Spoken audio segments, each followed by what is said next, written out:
Hey, and welcome to Imperial Advisor episode 24. We're not at our normal time, but that's because it's Easter weekend and there's lots of stuff going on, and I'm off on holiday next week. And we wanted to make sure we got in a chance to talk Phoenix. And as is traditional, everyone's name is wrong. It's nice that I'm there twice, though. Yeah, it's so good we named you twice, or at least named Baz Andy Gordon. How are you guys? Are you feeling pretty hyped for Disciples of the Void? Are you prepared to welcome our new Phoenix Overlords? Baz? Yeah, definitely. More cards to the mix is always a good thing. My wife is a Phoenix player, so anything that will keep her happy keeps me happy. But yeah, more cards is good. A change to the meta, a bit of a shake-up is always a good thing to see. Yeah. Justin, I know you've been working hard preparing an article on the topic. How are you feeling now? Having had a little bit of time to think about it. Actually, I have to say, really excited. Really excited. I was probably unfairly dismissive of or maybe just scared of getting hurt, to be honest, with regards to this pack. So I hadn't really looked at anything in too much depth. But now that I have, I mean, I know we gave Tyler and Brad some stick last time for their article. Tyler was talking about Unicorn being, this wonderful puzzle every time you played them. Sort of a bit like starring in a Saw movie. And and Brad called this expansion, it was like a love letter to the Phoenix, which was a little self-congratulatory, I thought. But I have to say, having looked at the cards in depth, it's an absolutely beautifully designed set. Every card has a purpose, and if this is the quality of design that we can look forward to going forward in Five Rings, it's quite a time to be alive. I'm thrilled by the set. I'm thrilled by what they've achieved. I'm thrilled by the direction the game seems to be taking. Yeah, I'm massively hyped. More than I've been for this game since probably before release. So It's been great. So Phoenix are going to be underpowered after this, right? Yeah. No, Phoenix will be like the majority of the pack supports Kurosawa, supports the new stronghold quite a lot, and there are quite a number of cards that support Phoenix Dishonor. There's not a huge amount that supports current Phoenix builds, or there's kind of the standard Isawa Mori Saito builds. There's a couple of cards in there. So I think you'll see an awful lot of diversification in Phoenix. But it's just the way the cards are put together and how they've been designed is really wonderful. It's I think Brad and Tyler can be rightfully proud of what they've done with this. It's fantastic. Cool. Owen, we were without you last week. How have you been? How you feeling? Good. Kind of waiting for the new pack, really, is the thing. I'm mostly it's cool to see a new pack coming out, new cards coming out. That's all good. I'm very interested to see what gets announced with regards to what's releasing after this, because we've seen no hint. Yeah. And I'm very interested to see, there's talk the worst case we're waiting 3 months after the Phoenix pack. I'm hoping it's not going to be that long. I'm hoping we get something a bit sooner than that. For a couple of reasons, but mostly because, I don't want to wait that long for more cards. So hopefully we're going to see another release schedule, release cycle, and at least a plan about how they're going to start throwing stuff out. And yeah, like that, the article last Friday about the unicorn being a puzzle, I had a good chuckle about that one as well. All right, and Andy, how's things been with you? Things have been fine. I mean, L5R wise, I'm kind of itching to get my hands on this new pack and see what Phoenix can do, because they now become the interesting puzzle, if you ask me. It's trying to find the most broken Phoenix deck you could possibly find, and I think now they actually have the card pool to make one of the more broken decks. I think there's going to be something pretty cool coming out of it. All right. Well, I think let's just dive straight into the cards then, and let's go from the top and Kurosawa. Yeah, so before we start, for anyone watching, the preview has been published on imperialadvisor.com. So if you want to kind of take a look at that while we're going through, it's there to be read. We're missing 3 cards currently. We're missing full stats on the Fire Tensor. We don't have any information on the Lion character, and we have unconfirmed spoilers on Walking Away. So those 3 cards aren't featured in the preview.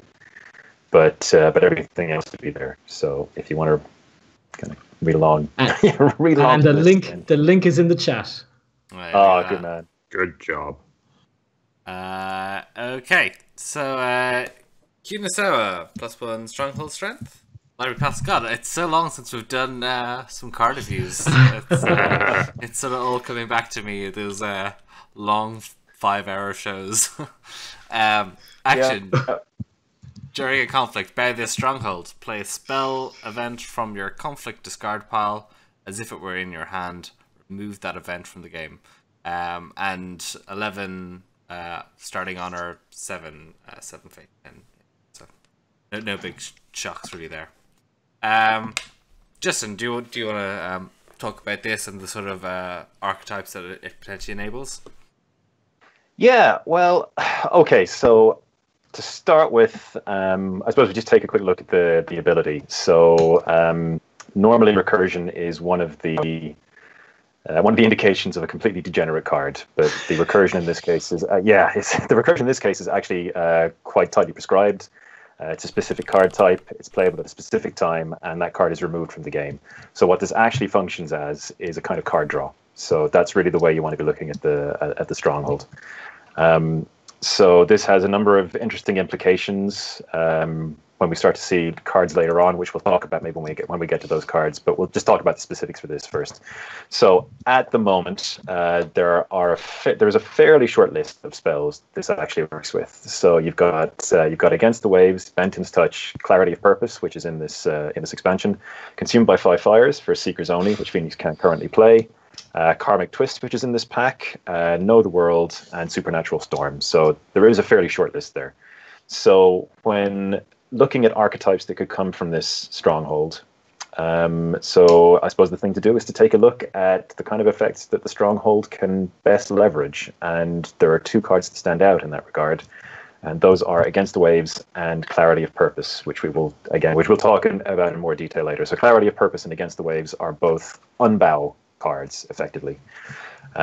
So with those 2 cards and with Kunisawa's ability, you have effectively up to 12 unbow effect deck, or effects that keep you straight after a conflict.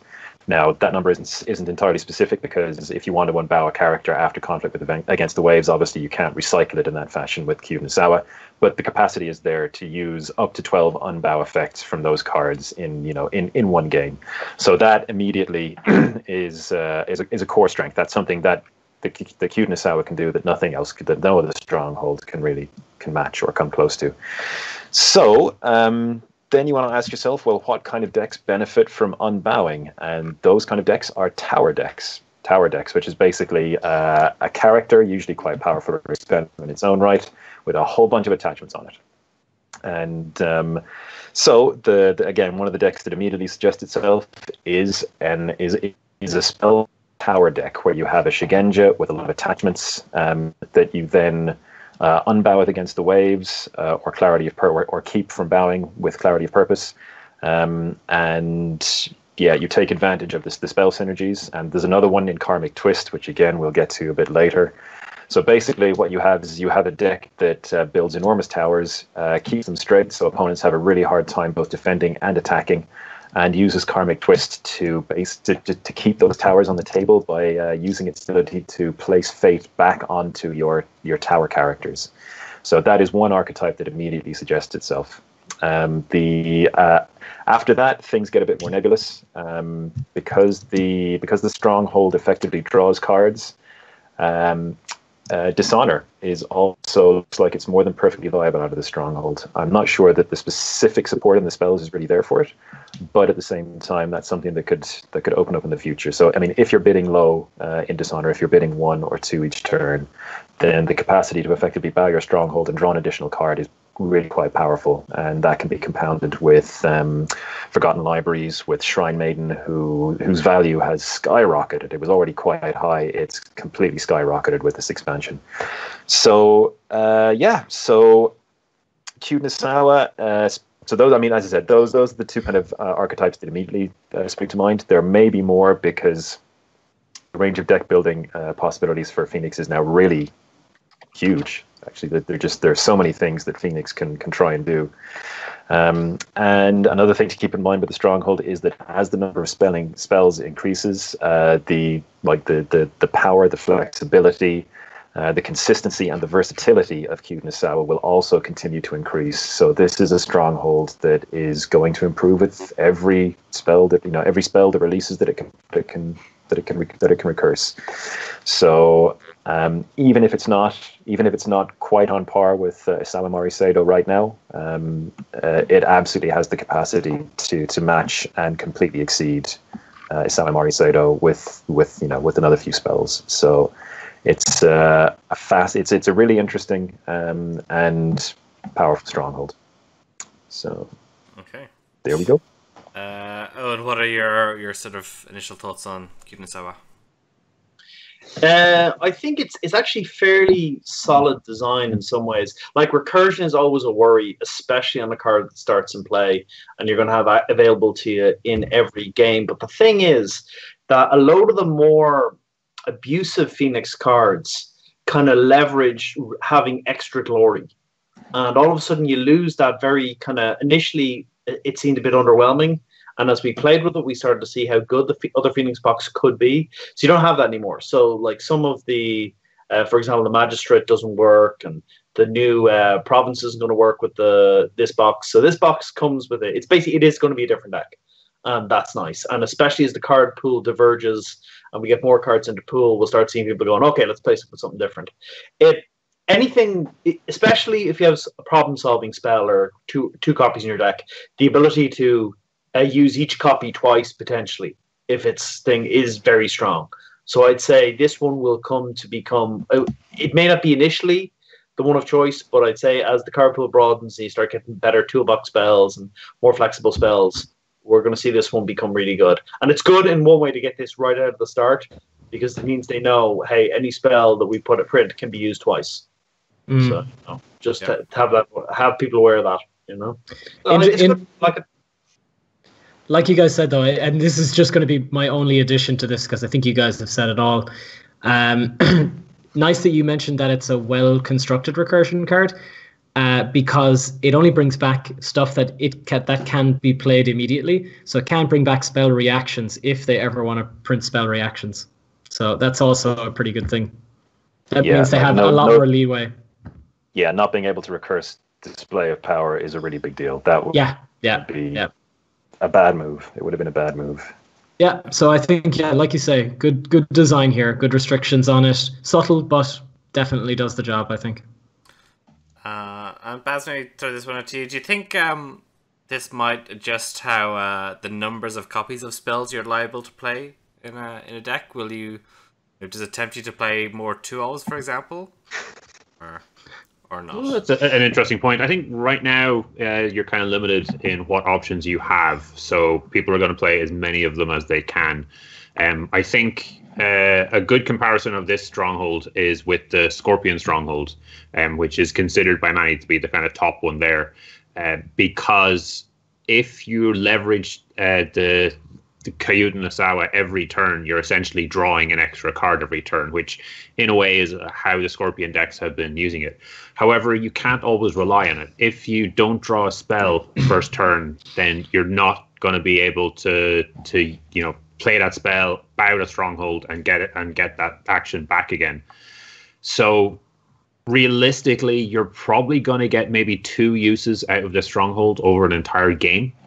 The flip side of that is, as you get more of those cards into your discard pile, your options improve. So yeah, as you say, if you're able to go for more of a toolbox situation where you're able to get 2 or 3 different spell actions into your discard rather than having 2 or 3 of the same one, getting in there. It does give you more options. So that's exactly where you want to go. But right now, they need to have cards that they can play. They can play easily. If there's a card that they can play turn 1, to actually make their stronghold useful turn 1, that would definitely be a card that you should probably be seeing 3 of. So I think one of the ones you're kind of looking at is Supernatural Storm and against the Waves, maybe against the Waves. But Supernatural Storm is free. If you've got Shigenja, it's usable. So there's no downside to playing that, banging a stronghold, playing it again, because then you're able to actually leverage the strongholds. Yeah, so I don't think it's a super easy one. It's not like the Scorpion Stronghold where you a lot of time can leverage it every turn and it doesn't require any effort. But as I said, the flip side is you get more options, you got more choice. It's more of a toolbox kind of deck. Cool. All right. Yeah. Well, actually, I think. I'm just saying. Tristan? Actually, I think actually that the fact that the range of effects that you'll be recursing through the stronghold is it. I think the fact that they are narrow is actually what makes this more powerful in a way than the Scorpion Stronghold. With the Scorpion Stronghold, you're getting a random card from your deck, which could be anything. With this, you will be recursing specific effects, which you should be building your deck around. So, yeah, and I'll just another thing. There is with Karmic Twist and a couple of other things. There is the indications that a really unpleasant Phoenix control deck could exist as well. And if that's the case, games could go quite long. And as games go longer, the value for the stronghold increases. So that's another thing to look out for. Apparently, according to John in the chat here, it looks like you can't use the stronghold on a card you've played this turn. He's yet to give a full explanation of that, but I didn't think that this was the case currently. During conflict, play a spell event from your conflict discard pile if in your hand. Oh, okay. So so each action can only be played once. So this is a question over whether cards lose their memory or when not. Yeah. And yeah, I think in this situation he's saying it's not. That's a super interesting one. I suspect that's not intended. I suspect the design team will clarify. I bow to John's wisdom on this one. Yeah, he says there's a clarification required from the rules team, from the design team. There is no rules team. So I guess, that'll be clarified going forward. Cool. Yeah, very interesting point to keep an eye on the errata. Okay, so let's keep going. Next, we've got Santoku Saido. Yeah, we'll get out of the way. Change that. Okay. So, we've got a province that's a shrine. Can't be a stronghold province. During conflicts at this province, characters count their glory instead of their military or political skill. And it's +1 province strength. Owen, do you want to take a first stab at this? Yeah, this is a real jerk. How's that Fasada looking? If you are playing the original Phoenix Stronghold, good luck. Good luck anyone taking this one off you, because there's no pumps. There's no pumps. There might be one pump coming up. I think there's a guy gets +1 glory pump. I think. But other than that, the pumps are the Phoenix box, and that's it. So the Phoenix person basically gets more or less perfect knowledge about what you're going in with. And unless you have a movement effect to pull somebody in, you aren't going any higher. So this is just going to be one which, if he wants you not to be able to take it, you're not going to take it. In fact, you're going to struggle to get a ring off them.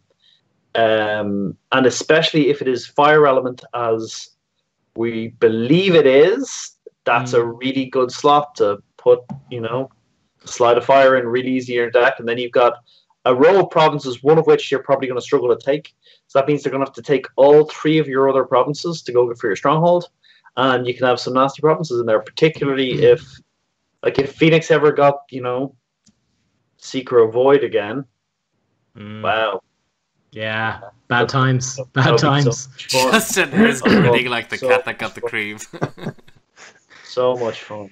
But yeah, I think it's one of those ones which with any, even with the spell stronghold, it's all right. But with the original Stronghold, this is just, it's brutal to try and take this. It's so hard, such a fortress to get in, because there's so few ways to increase your glory, or in fact decrease the other person's glory. You can send people home, bring people in. That's about it at the moment. And well, maybe Unicorn will be good at taking this one. Maybe this is part of the puzzle. Just play against Phoenix, who are relying on this, and have a bunch of high glory Unicorn. I don't know. I know what the trick is here, but yeah, it's a tanked province. It's not. Now, the one thing about it is it's farmable, because your opponent can just send a 2 glory person in or 1 glory person in, and you have to defend it. But in terms of not being able to take it, it's as good as any of the Earth ones. It's better in most cases. So yeah, it's very strong. Baz, what are your thoughts? Most powerful province we've seen in the game yet? I don't know. No, I don't think so. I mean, the kind of standout province for everyone currently is Shameful. Well, yeah, that's delicious. But no, I would say Shameful Display, because Shameful Display is a province that does 2 things. One, it defends itself, and then it sets up the board state afterwards. This province does a fantastic job of defending itself, but it doesn't affect the game outside of that. So if you have a situation where you attack this province, you don't take it, you're able to look at other provinces as options to kind of go places. I mean, that does make you wonder exactly how things are going to look afterwards. To be honest, do Phoenix really need Seeker of Void if they no longer have the same stronghold? They're not as all over glory as they would have been beforehand. So they may be able to. I mean, I said it's one of the best provinces in the game, so maybe they shouldn't, but they would be able to just stick down to 1 Void province and then move over to their current clan one. So yeah, this, I don't know, like, it's can this be played on the Stronghold? I really hope not. No. It says no. Good. All right, that's sane. That said, if they're playing Keeper, are they able to just drop the Keeper item and then keep moving everyone into this province all the time, no matter what? That's kind of terrifying. It's good. It's fun. It changes the game. It is takeable, Phoenix do have good glory, so it's going to be a difficult battle. But if it's a case of bow out, kill every guy except for that 1 glory guy that you have in the attacking province, it'll be a real struggle. But it's not undoable. So I really, really like this. It definitely will have considerations. People will be paying a little bit more attention to glory. I know for Dragon decks, we've been looking at maybe more 0 glory guys if the options come up, because right now with Scorpion in play, having high glory is a weakness. Now, if we have dual overlords of Phoenix and Scorpion, having high glory will be a weakness, and having low glory will be a weakness. So you need to Goldilocks that glory. Andy, what's your take for that? Just tell us it's average card. The only thing I can say for this is that it's dead in the mirror match. It's like a blank province in the mirror match. If you're playing against Isao Moricedo, it may as well be blank. But apart from that, I mean, it's only bad in a couple of matchups. It's only bad maybe against Crane, Lion, other Phoenix. Aside from that, it's like an unbreakable province. It's essentially an unbreakable province, or coming close as any of the provinces come. If it is fire, that means it slots. I'd say it slots in fairly nicely. I don't know what Phoenix were running in the fire slot before, but I don't think it would be as impactful as this. Meditations on the Tau. Yeah. I mean, I don't know. Actually, Meditations. It's actually, for me, I guess it would be a coin flip between the two, but that probably means it goes heavily in favor of one of them if you're an actual good player. I think it depends on the deck. Okay. Yeah, meditation. You can take it from here, Justin. Doesn't defend itself, but it does affect the board state. Whereas this one defends itself massively, but doesn't affect the board state. It's an interesting decision. So there are, yeah. So okay, so I mean, yeah, like as Owen alluded to, most current conflict decks just do not contribute at all to taking this province. Like there are 24 conflict characters, I think, currently. 14 of them have 0 glory.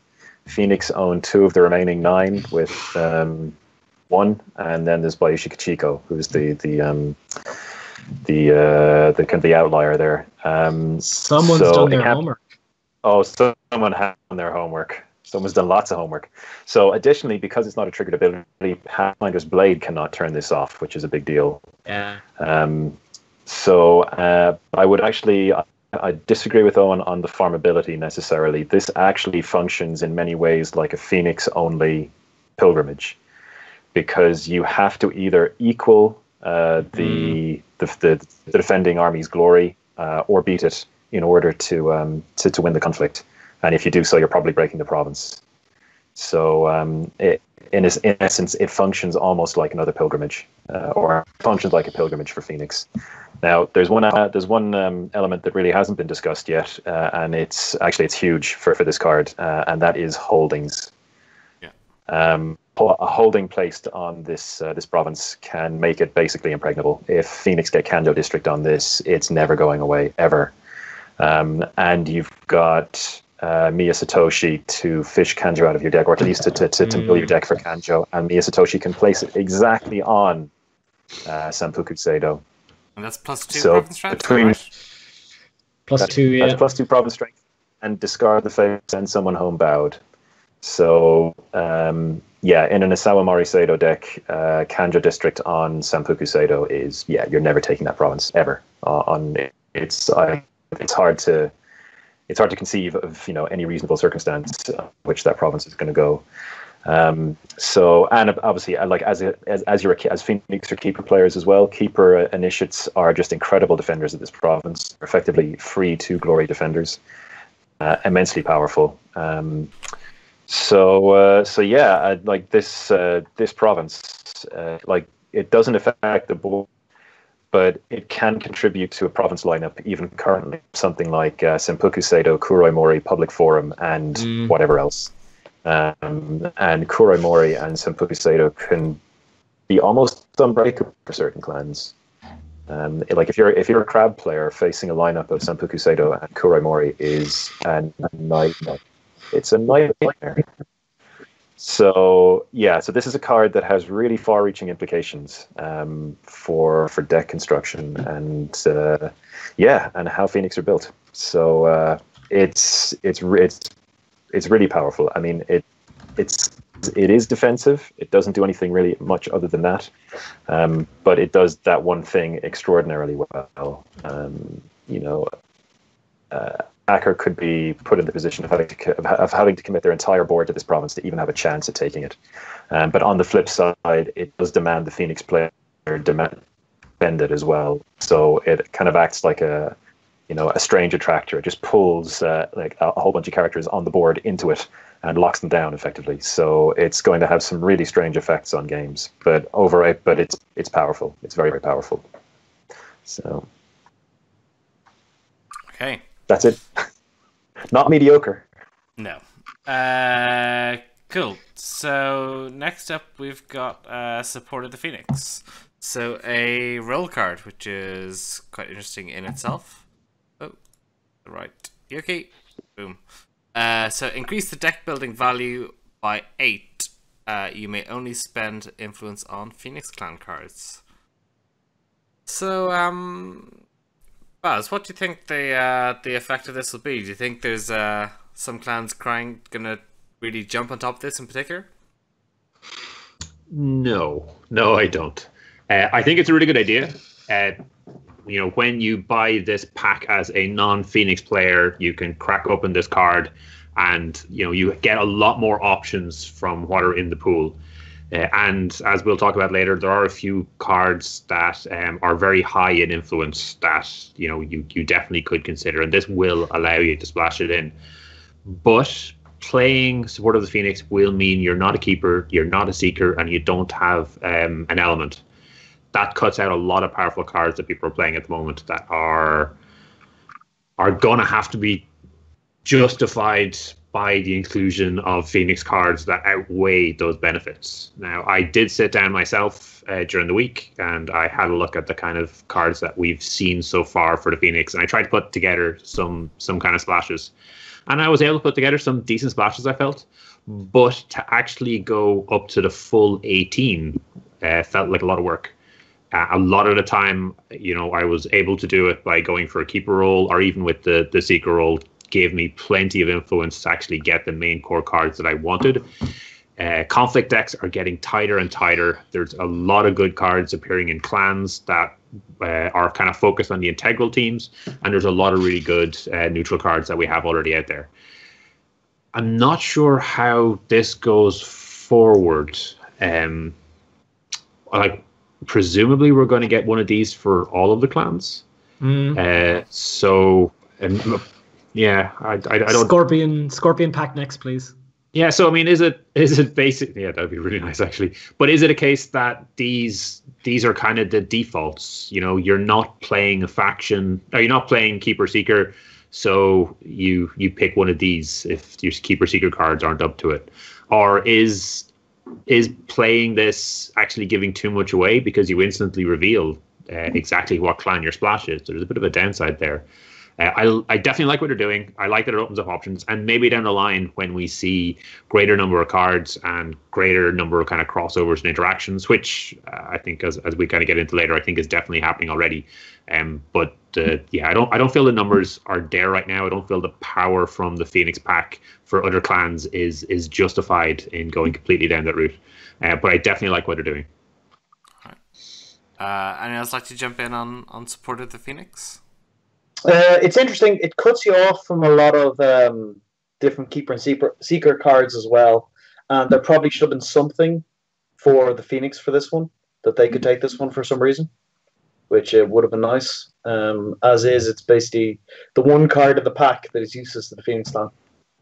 Well, there are other clans, cards, like clan cards, but this is the Phoenix ones. Like, you can't take, I'm super pure Phoenix. I get, I don't know, +1 fate in turn 1. But it is interesting.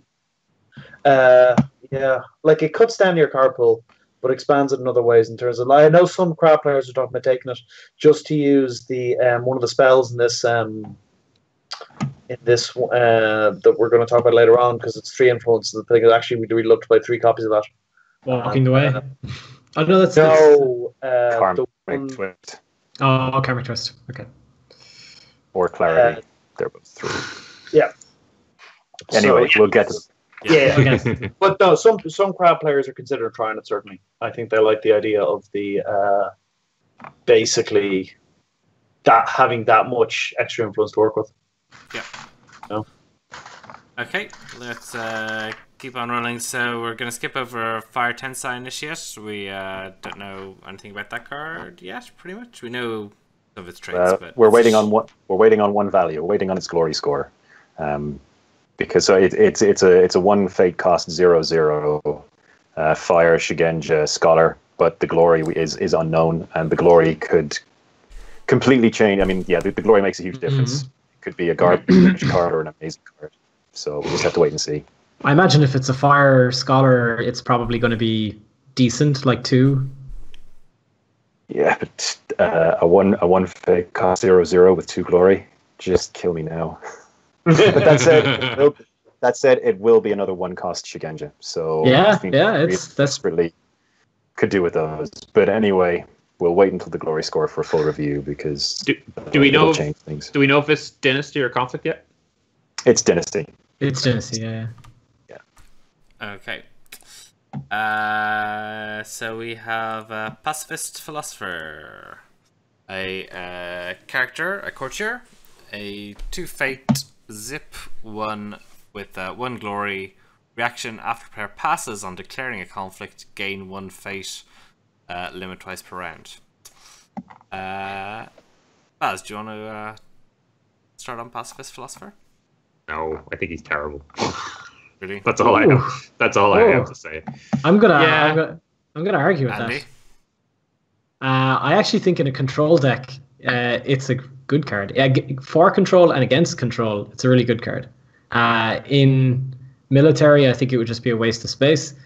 Conquest, it would be a waste of space. But I think it's a fine card. I kind of looked at it and I thought anything that generates extra fate and potentially generating 2 fate, you can guarantee that it gives you 1 fate, extra fate per turn. You probably want 1 conflict at least. But I think it can be quite good actually against Scorpion. I think this could be like a really nice card. And if there's any other control decks that come out, I think it'll be pretty good too. I don't know. Maybe I'm full of shit. Justin, thoughts? Yeah, so I was absolutely with Baz initially on this card, and it really wasn't until the Kato Temple Protector was released that I finally started to see where this card could fit in. And I think it's a Dishonor card. It's a Dishonor character, I think. There are a whole bunch of cards. The Wholeness of the World is another one. So basically, there is another spell called Wholeness of the World in this set, which increases the number of ring shenanigan cards that Phoenix can play. And now Phoenix in a position where they can actually deny, or they can actually prevent opponents from declaring challenges because there will be no rings available for opponents to declare on their challenge. So that's one aspect, and the other, like I said, the Kato Temple Supporter is the other aspect of is the other card that kind of puts this together. I think we'll probably discuss that when we get to Kato. This is one of the things. One of the really frustrating things about this pack is there are several cards in this pack which interact together in non-obvious ways, I think, to produce new archetypes, and Pacifist Philosopher is part of that. So, in a nutshell, Kato Temple Protector, basically, its function, the way it works out, is a card that bleeds conflict cards from an opponent whenever they attack you. So that is a Dishonor mechanic. So you have the Temple Protector just saying attacking is pointless, don't do it. You have the Pacifist Philosopher saying, actually saying, do attack me, or I'll get extra fate. You've got Tsukune saying, I don't really care if you attack me or not, I'm just going to claim rings. And you've got a couple of other monks as well who feed into the Dishonor, the Dishonor archetype. So I think what you're seeing here is you are seeing a small part of an emergent Dishonor archetype, which focuses on making conflicts, either denying an opponent conflicts or making them really, really painful and unpleasant to contest. So yeah, that's where he fits. Like, I have no idea if that archetype is good, but the philosophy absolutely has a place. So that's it. That's all I can say for now. Why don't we jump next to the Kaito Temple Protector then? Just because I think while we're discussing it makes a bit more sense. So we've got a 4 fate cost 3/3 with 2 Glory Monk. While his character is defending, opponent's card's effects cannot move it. Action. While this character is defending, choose another participating character. Until the end of the conflict, set this character's base, military and political skill, chosen character's current skill values. Break that down a little bit for us, Jason, how this will be used. Okay, so this is a really interesting card. On the surface of it, on first reading, you think, what's the big deal? Okay, so the big deal is that this character, one-on-one, will match any unit in the game, pretty much. Okay, so this character punishes Voltrons. It punishes enormous characters. It punishes the double way of the Lion, Akodo Toturi, that kind of stuff. So the big thing about it, and the most important thing about its ability, is that it sets its base military and political to the chosen character's current skill value. Okay, so say you've got a Kato Temple Protector with a fine katana on it. Okay, so that is a 5 skill character, and say your opponent has an Akodo Toturi, they've Way of the Lion and Banzai'd. Okay, so that Akodo Toturi is 6 force base, double to 12 force base with Way of the Lion plus 4 for 16 force. When the Kato Temple Protector targets Toturi, the Kato Temple Protector sets its base force to 16, and then it gets the katana. So then its force is 18. And this doesn't seem like much, but if the Kato Temple Protector starts a conflict, winning in defense. Your opponent plays a card to get bigger than it, and the Kato just goes, I'm going to match that card for free, for nothing. I get that for free, and now you have to play another card to try and win this conflict. And this is where it fits in Dishonor, because when you attack and this character defends, it bleeds your hand. And that's just what Dishonor decks want to do. They want you to be playing multiple cards to try and break the province, whatever. And the Kato Temple Protector just bleeds you every single time you attack. And if the Kato Temple Protector is honored, for example, then when if the Kato Temple Protector is honored, then he will match whatever value is opposing him, and then get the +2 bonus from Glory. And things can get really, really horrible for a defender as well. Like say the Kato Temple Protector banzais himself for 4 force. If your opponent banzais to go above, then I'll copy your now and set my base, and now I'm 4 higher than you again, or 3 higher, or whatever. Really? Yeah. That is exactly how he works. So while he looks really underwhelming on the surface, he is a vicious Dishonor card. Really, really nasty. And the problem with him is, again, like the Imperial Favor is a huge deal for this guy. Because like if you're sending in your loaded down Neaton Master or whatever, this guy just goes, well, I'm going to copy you, and now I've got the Favor, and I'm winning. So now you have to put another card. So like anything that gives this guy a bonus, like an attachment. Yeah, I mean, like anything that gives this guy a bonus creates puts an attacker in a position where they have to just keep on expending cards to try and win the conflict. And if you've got like lockdown mechanics, like if you've got Magnificent Lighthouses, which allow you to take a look at the top 3 cards of your opponent's Fate deck, discard 1, put 1 on the bottom, and put 1 back on the top. You can very, very quickly just start to filter out all their bonuses in military, and very, very soon you just can't attack against this guy. You have to start committing multiple characters you have to commit multiple characters so that your skill will exceed what the Kato Temple Protector on its own can produce, and that opens you up to not being able to defend your provinces and losing honor through unopposed attacks. So this guy is serious business. He doesn't look it on the surface, but he's really, really nasty. Really nasty. So yeah. Oh, and the other there's more. Giggles. Oh, no, this is purely humorous. If you've got 2 Kato Temple Protectors in the same conflict, they can target each other. Ah! So, like you could put a Fine Katana Banzai like massively up one, who could then the other guy could copy the base force of the first guy, or the current force of the first guy, making it his base force, and then the first guy could copy the current force of the second guy, and you have ridiculous numbers. And then you can play Fallen in Battle. Bang. It's a pity he's 4 cost. It is. Yeah. But I think wasn't the 4 cost? Wasn't the 4 slot like? Is the 4 slot the hotly contested one in Phoenix, or is that? Yeah. And then the 3 slot. The 3 slot is the weak one, right? Yeah, but I bet they tried this guy at 3 cost 2/2. Realized this is no effect on his ability. He's more effective.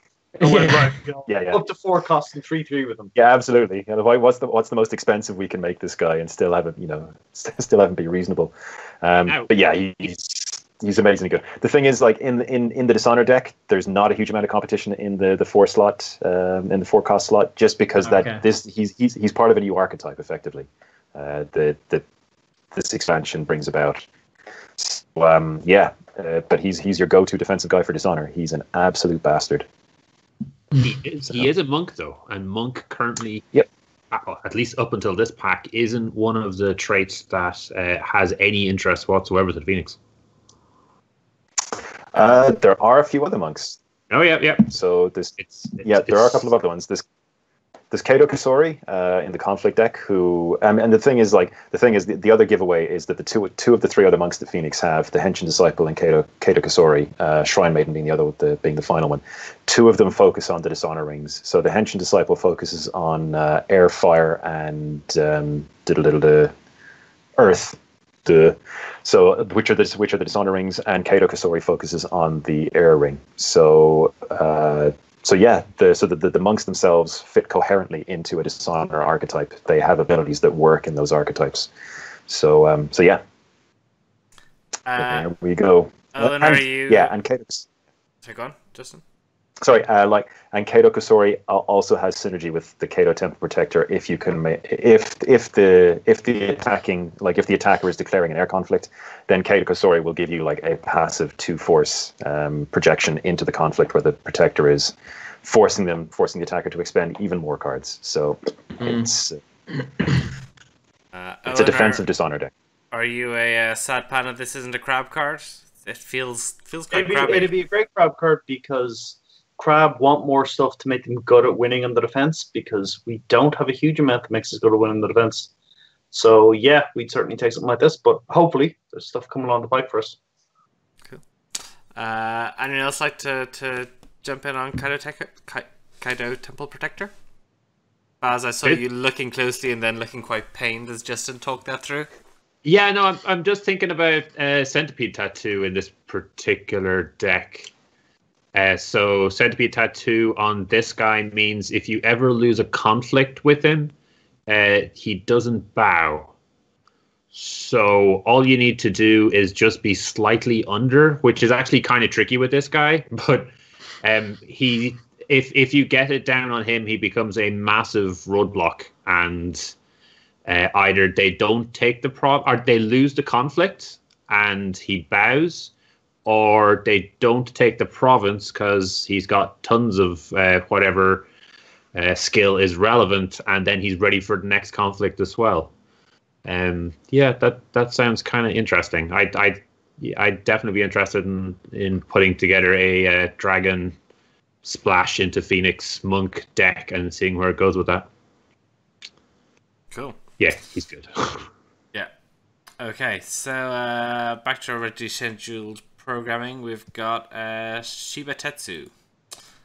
Okay, so Shiba Tatsu, a dynasty character who is a Bushi, a 2-fate 2-1 with 1 glory reaction. After you play a spell card during a conflict, until the end of the conflict, this character gets +1 and +1 military and +1 political. So a little bit of spell synergy. Andy, do you want to give some thoughts on? Andy's obviously unique. Yeah, I mean, after he's played, I mean, it seems pretty good for a deck that can recurse its own spells. And granted, we don't have, like, you can't hack your deck out with a massive amount of spells, but I think this card's pretty solid. I mean, for 2 cost, he's 2-1. Or sorry, yeah, 2-1. I don't see a real downside to this card. Cheap, gets bigger as you play the stuff that makes you win the game. Seems really, really good to me. I'm sure Justin has a much more well-studied insight into this one, but for me, at the outset, this just looks like a strong card. Justin? Yeah, Tetsu's good. He is a tempo character in the 2-cost slot, which Phoenix really just don't have. So that makes him kind of unique among Phoenix cards at the moment. And as Andy said, he's better in Kyuden Isawa, but probably perfectly decent in a spell-heavy Isawa Marisedo deck. Mm-hmm. And he allows you to. I mean, Phoenix have a ton of value cards in general, but don't have a lot of tempo. And this guy means that you can play spells even inefficiently to try and gain tempo if you have to. So that's a trade-off that Phoenix would sometimes be more than happy to make. Like he's basically a Crane 2-coster in Phoenix colors, and that means he's really, really good because Crane's 2-costers are amazing generally. So vulnerable to assassination, but that's perfectly fair because in an extended battle, this guy could easily get to 7-8 force. He's really good. He's really good. And from the Shiba Sakune family of flavor text, all that matters is that I serve my clan as best as I am able. Essentially, Absolutely, the I'll 2D do my best once more. Yeah, the 2D side fighter intro screen has. We are the clan of the 2D fighter intro screen. At least the Shiba family is. They're humble. Yeah, I will Super. do my best. Okay, let's keep moving. Given that we're on to like the 7th card, and we're 50 minutes in. Inquisitive Ashika, a 2/2 for 3, who is a Void Shigenja with 2 glory. And during a conflict, each card that has a trait that matches an element of the contested ring has its cost to play reduced by 1. Okay, so Owen, do you want to give some thoughts on Inquisitive Ashika? Yeah, it's interesting. First off, that it says cost; it doesn't say fake cost, but which is almost entirely not relevant now. But you know, if there are other costs, it also reduces them. The ageless crone debate will sort this one out, I'm sure. Yeah, but if there was a card which is a cost to discard a card, lose an honor, you probably reduce that as well. Probably, you know. But what I will say is this is a card that will cause a lot of squinting from the Phoenix player as he goes, okay, we're doing fire. Let me check my hand. There will come a time when you have, you know, a set of spells picked out specifically for I'm fire all the time, firing, or fire and air or whatever, and you have a careful pick out of this, and this card will be super, super good. That said, she is in the 3 slot. 3 slot in Phoenix is less than competitive at the moment, so she might see some play from that point of view. And if you've got, I'd say you could get value out of her. There's a lot of good 1-cost spells, and 0 cost is a hell of a lot better than 1 cost. There's no reaction on it. It's just, you know, yeah, I can do this one. I can keep playing this one. Pull up a big spread list of your spells, check your spells, and I think this one could be, you know, just like even if you're doing water and you can ready your guys, that's super strong. So for free. So yeah, I think she will see some play, certainly, especially in the spell deck, because hey, cost reduction, man, it's always somewhat good. Anyone else like to weigh in on this guy? Girl? She reduces the cost of conflict characters as well. So Phoenix's terrible base set conflict characters become a lot better when she's around. So and I suppose the other thing on defense, she's harder to use on defense because your opponent gets to choose the ring, but you can play Kuroi Mori and Elemental Fury to switch the ring to something that you want and deny your opponent access to a ring they want.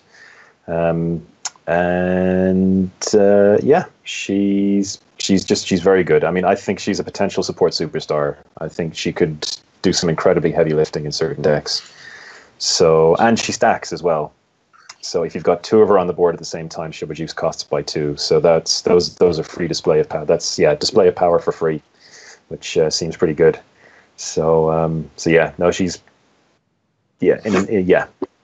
potentially very strong, but she takes some work. Okay. Next up, we have the Fire Elemental Guard.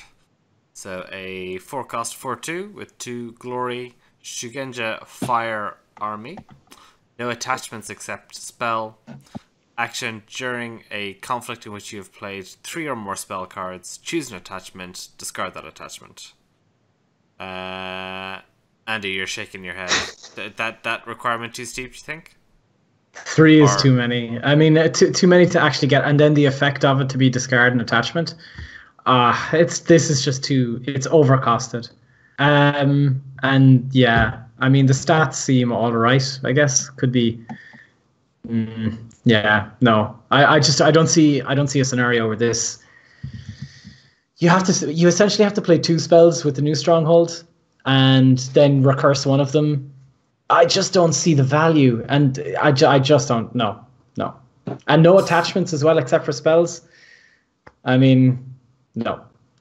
Okay, Baz. I know we've had a few extensive conversations, and had some conversation with the Greek guys about the limited access to attachment removal and how that was one of the really key differentiators for for some of the clans. This gives that for Phoenix. Do you think so the costing hurts it, or where does it stand? Well, I actually think it's a really good ability. I think you will get, if you have this in play, you are going to get situations in which you play 3 spells in a conflict. It might be a bit of a push in cases. It's not going to be a situation where you've got an attachment that you need destroyed, and then you're going to play towards that, or at least I don't think it is. But getting to trigger it essentially for free is great. That said, I wonder about the cost of this. Like 4 costs for this character seems, which essentially has a blank ability until you manage to get your combo off, and also has an attachment that, or has a limitation that seems specifically set up to let your opponent cloud the mind this character to really rub it in. Because the one character you have in your, or the one card you have in your deck to remove Cloud the Mind has just got Cloud the Minded, and you can't attach any other attachments to it. That's a little frustrating. And because if it had said no attachments, that would actually be better, because that would mean that there's no way that this card can be Cloud the Minded. This action is always available. You just need to get your 3 spells off, and you can immediately clear up. Thankfully, though. But you're forgetting, when this card does get Cloud the Mind, then you can attach other attachments to it. That's true. Checkmate. But Justin, what if you had 2 of them, 2 fire elemental guards, and you proc the second one so that you get rid of the Cloud the Mind that's on the first one? I mean, then I would imagine the first one could use its ability immediately as well. Yep. But the thing. Yeah, look at the synergy. I mean, look at it. That's amazing. So I do think Phoenix have a lot of really powerful characters. I do think Cloud the Mind is an excellent card in the matchup against Phoenix. So I can definitely see why you would want to play this in your deck. Is it too expensive? I don't think it's too hard to trigger. I would definitely see it turning up in decks. Maybe not initially, but I think as a meta choice, as their opponents start playing Cloud the Mind to try deal with characters. That said, you're always worried about Phoenix having too many high cost characters, and trying to actually run that can be a little bit tricky. For me, this feels about the right kind of level, where I think it's a good card, but maybe slightly overcosted, but you'll probably play it anyway. Justin, do you think Fire Elemental Guard is going to make the cut into decks? I think it will make the cut into certain decks. Yeah, absolutely. Like Baz said, it's a meta call. There's this huge competition at the 4 cost slot in Phoenix, so that's an issue. But I think this card does have a place in Cute Nasawa decks.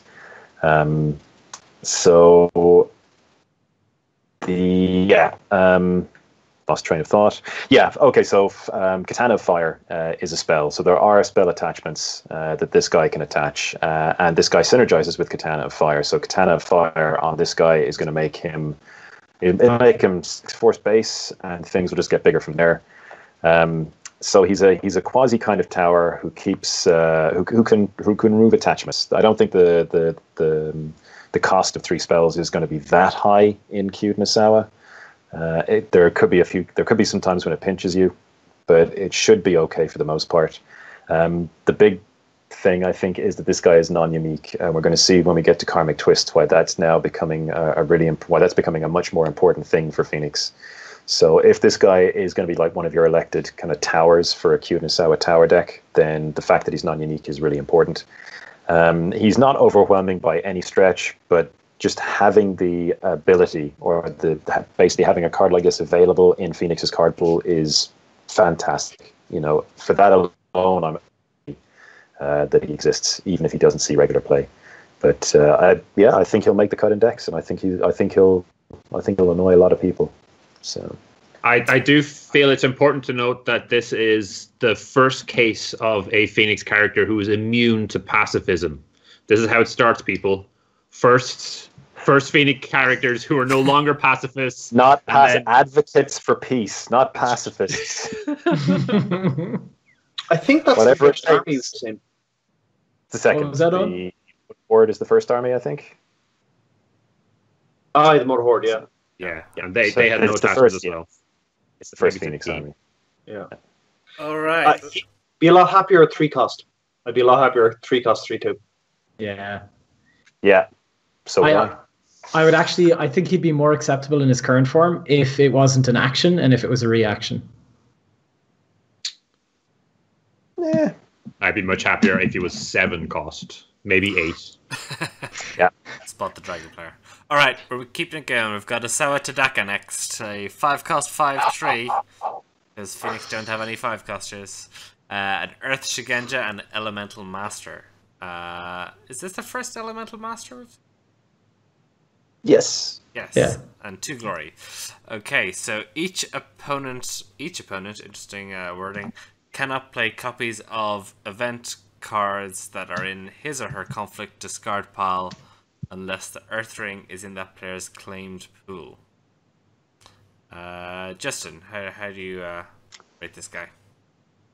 Okay, so one of my concerns with the Phoenix pack was that because it's so Phoenix centered, there wouldn't be enough in it to really shake up the metagame.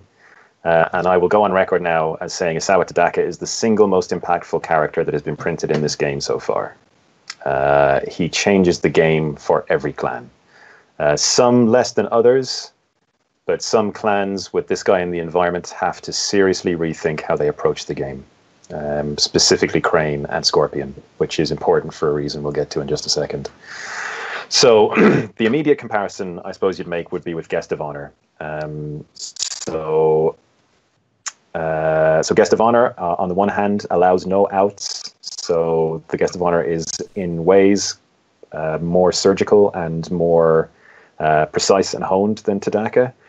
But the Guest of Honor affects only one conflict. When Tadaka hits the table, he affects every conflict because participation is not required for his ability. And in addition, he hits non-conflict events as well. So what he does, if Tadaka hits the board on turn 3 or turn 4, an opponent may suddenly find that they have been completely locked out of their conflict hand. Completely. In every conflict that they're going to be playing for that turn. So where the Guest of Honor, like I said, is a much more tempo-based, much more kind of surgical tool, Tadaka is literally, he'll just suffocate you. He'll land on the table and just choke you out. So he's unbelievably powerful in that respect. Like as I say in the preview, this is the kind of character that defines entire metagames. Because his ability is that far-reaching and that devastating if you play into it in your deck construction. So the out is the out that's printed on his card is having the Earth Ring in your claimed ring pool. That is not easy against Phoenix necessarily. Not least of all because Tadaka could just ruin your conflict hand the second he hits the table, so you may not have the option or the capacity to contest a ring effectively. But Phoenix also have Way of the Phoenix, Know the World, Wholeness of the World, and Display of Power to make sure that you do not get the Earth Ring. So when he does hit the table, the chances are that you are not going to get the Earth Ring and that his ability is going to be on the entire time that he's in play. So he's got additional synergies with cards like Policy Debate. If I Policy Debate a card out of your hand, well, that's it. You're not playing that card again. If you've got 2 of a card in your hand and none of it in your discard pile when I Policy Debate you, I'm going to take one of them and shut the other one off. So I'm hitting 2 cards in effect with Policy Debate. He's unbelievably powerful. Now, the big thing we're talking about Crane and Scorpion, Phoenix have 3 bad matchups. So going by the Paris Cote results, Phoenix have 3 bad matchups in this game, and those matchups are Crab, Crane, and Scorpion. Tadaka has the ability, has the capacity to completely blow Crane and Scorpion players out of the water when he lands. He massively changes how Crane and Scorpion players have to approach the game, massively. And because of this, he shifts the metagame. He shifts the metagame for Phoenix enormously. And on his own, he may even give Phoenix the capacity to devote further resources to dealing with Crab. So it's really, really hard to understate how potentially big his impact on Phoenix tournament performance could be. And as I said, not only that, he affects how every single clan decides to approach the game. If you play 3 of all of your major cards and Tadaka lands on you turn 3, you could find yourself with no conflict hand and no prospect of ever playing a conflict card again, probably for the rest of the game, as Phoenix players just go province, stronghold over the course of 2 turns. So he is devastating. And as I said, easily the most impactful character ever printed in this game. He's incredible. And for a lot of clans, he will involve a complete rethink of how clans approach the game. So there we go. He's awesome. Tadaka's back. Owen, do you want to offer any thoughts on Tadaka? I think this is the best, one of the best versions of Tadaka ever printed. There was the one printed in the old game, the Siege one. The last one was really good, but prior to that, he was mostly, despite being an amazing character in the fiction, he was kind of a meh character in the card pool. So it's really nice to see a Tadaka who's like, yeah, I'm a total badass, and I'm gonna get people to care about me because people will come out and be like, God, I hate that guy, and Felix will be like, God, I love that guy. He's so awesome. There's tons of little synergies here with him. And his ability to basically switch off your opponent's discard fate hand by hitting his discard, basically going discard pile. Like the value of discards with him around shoots up because I'll discard for 2. You're like, oh God, no, man. I hope he gets to both copies of that card I have. And that's something really interesting. Decent stats, not like setting the world on fire stats, but decent stats. And yeah, just he's potentially very, very, very, very influential, and that's cool. It's cool to see good big characters in the fiction are going to be good big characters in the game. That's just pure good thing. Yeah, he's really, really nasty, and the ability to go. Actually, I'm going to claim the Earth Ring now, as a couple of cards allow you to do. Can make your opponent just sad. It's like, oh, sad, super sad.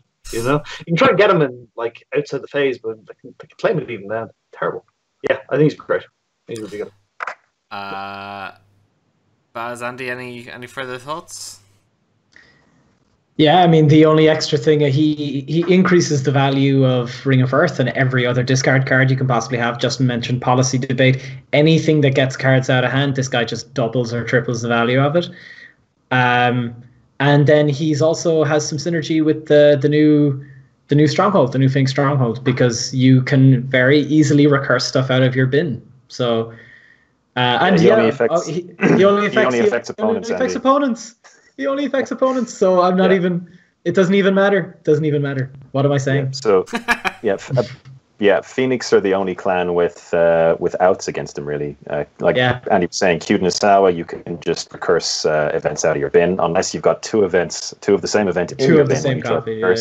Because then you've got a copy in there and you can't play it. And Secluded Shrine will also give you I'm gonna pretend about the Earth Ring. That's fine, says Tadaka. On you go, play your hand. So he's amazing. He's I'm not sure he's the best character ever printed in terms of sheer power, but he's the most impactful. And the thing is, in certain situations, like Justin pointed out, the guy may as well say, if you don't have the Earth Ring, discard your hand. Or he comes into play, discard your hand against the Phoenix player, because maybe you have nothing in there that you can play. There are certain scenarios where he may as well just say that. But he doesn't, but he may as well. Yeah. So the nice thing for us is if he turns up turn 1, he's not doing anything. No, that's not a guarantee either. Well, that's true. But if you haven't got any event cards in your discard pile, you're good for at least 1 card to play. You can slightly plan for it. Yeah. Yeah. He's a mid to late game closer, is what he is. So I'm just kind of looking at the options. Like, what can you do against him? I don't when Casada hits the table, you're getting your first action cancelled, but at the same time, if you can sneak out a battle, his action is off, and you can always play cards outside of the conflict. But Tadaka doesn't meddle with everything, but does significantly impact things. I like him a lot. I'm sure I won't like playing against him. It is definitely another indication that we should be playing 3 Cloud Mines just when those situations pop up and you have a card that is game winning that you just can't play until you win the Ring of Earth. And if you're in that situation, I don't think you're in a position where you can ever declare Earth and then try win it. I think a lot of the time the Phoenix player is going to declare Earth themselves, because realistically, if you can win it, you can win it. But if you can't, they're knocking another card out of your hand and have basically guaranteed it. And for that one conflict, because you haven't already claimed Earth, fantastic card. It'll be really interesting to play against them. Okay. Next up, we've got Fushiko.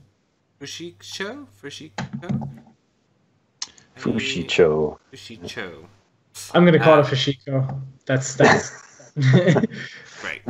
I'm okay being a layperson. So we've got a 6/6 for 6 with 0 glory, a mythic spirit fire creature with no attachments allowed. Interrupt: when this character leaves play, choose a Phoenix character in your Dynasty discard pile, put that character into play with 1 fate on it. Also unique. So how is this guy gonna ruin my day, Justin? Charge. It's broken. It's broken. Yeah, charge is broken. I mean, this is the card that just shows how ridiculous charge is. So yeah, you're going to charge him in. That's what's going to happen. So he's going to charge in. He's going to be a 6-force hammer that lands in a military conflict. He may or may not policy debate you because he's also got 6 politics, and your little fiddly guys are just going to roll over and go yes, out it go. Out that card goes, and then he's going to leave play and bring back the most expensive thing in your discard pile, which could be himself. Could be a Sawa today. Which no, it can't be himself because it's an interrupt. He's a unique character. I see. Interrupts happen before the trigger. I was wondering why I said interrupts, actually. Yeah, he'd be trying to bring back a copy of himself, which he can't do because he's still in play. So no infinitely big monster statted birds for anybody, which is probably a very good thing. You charge him into play. He probably wins a conflict, and then he dies at the end of the turn and brings back Tadaka or Kade, or maybe just a Prodigy of the Waves. Who knows? Or Shiba Tsukimi, or Tsukune, Tsukune, and claims 2 rings at the end of the turn. 2 rings. Value. I mean, like I said in the review, the literal avatar of the Phoenix is a combo value card. Simultaneously awesome, and it kind of hurts. So, he's, and strangely really interesting. Good at political debates in court. Who would have thought? Strange. I mean, would you argue? Have you seen the size of that thing? Would you argue? So that's it. He is, and again, Mia Satoshi rears his head again. It was rapidly becoming the combo enabler for Phoenix. With Satoshi, you can just ditch a whole bunch of stuff into your discard pile, which gives Fushiko the pick of the litter. Really, he can just pick out whatever he wants to bring in. So there is a conflict there. So there is an opportunity cost in including a 6 fate cost character in your Dynasty deck in the first place. So really, charge is the big thing with this guy. Anyone else like to? Is there much more to say?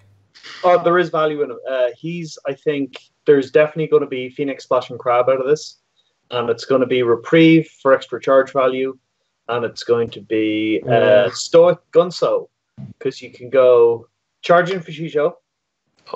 Does this thing, defend with a Stoic Gunso. Sack the Fushiko at home. She gets plus 3. Bring another guy in.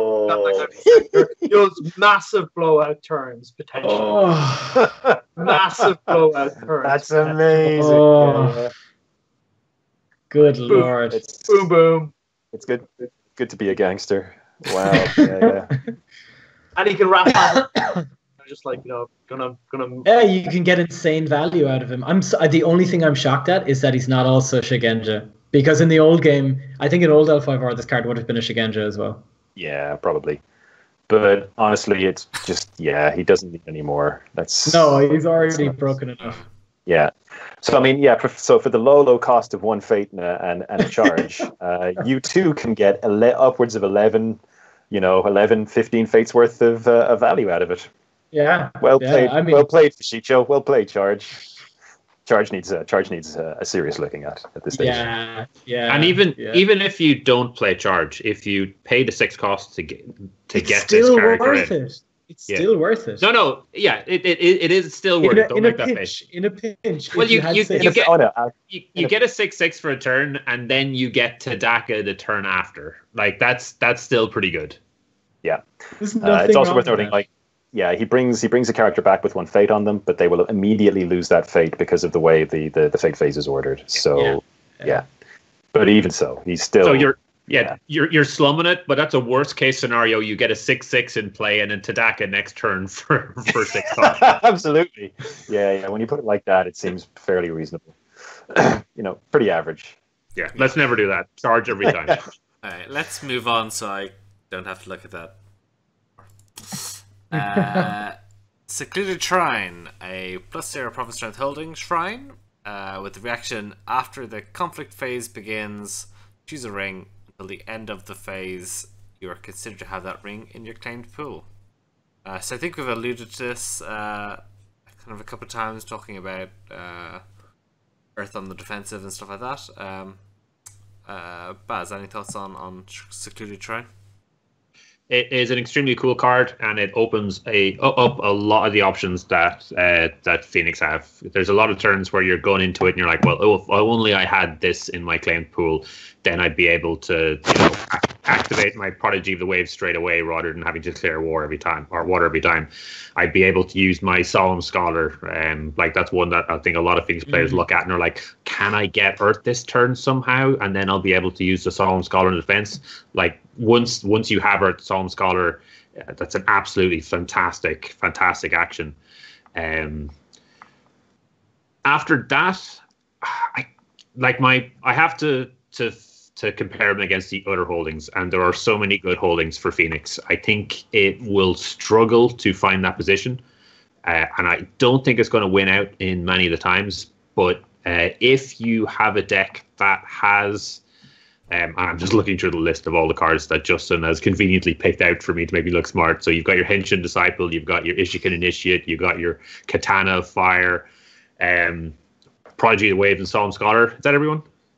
Yeah, like that's those are the cards I think it affects. I believe it affects. I'm actually looking at those. Are there any decks where you're not going to play all of those? There are plenty of decks where you're not going to play all of them. Yeah.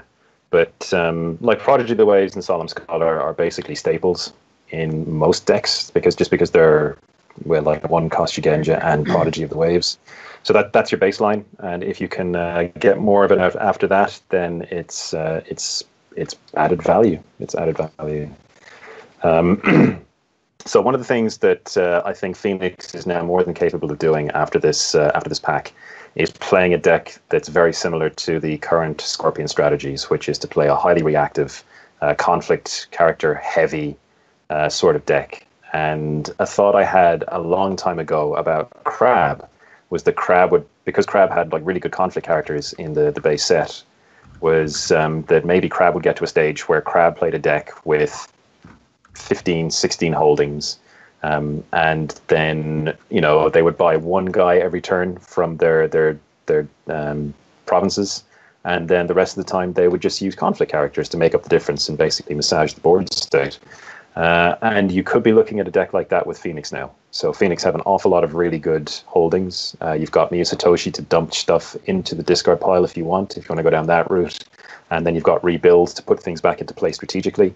Satoshi will also pick out some of the most literally the most busted holding in the game in Kanjo District. So there are combo options there for some kind of holding synergy deck with Phoenix. So that could feature quite heavily in the Secluded Shrine could feature in that. But yeah, it's a value card that maybe is a little inconsistent at the moment to really see play, but still it's still kind of good. I need to play it before I really can make a proper assessment on its power level. So according to the chat, you're gonna say the same thing as me, Andy. yeah. Go ahead. Yeah, you go for it. According to the chat, it also counts towards your claimed rings pool for claiming the Imperial Favor.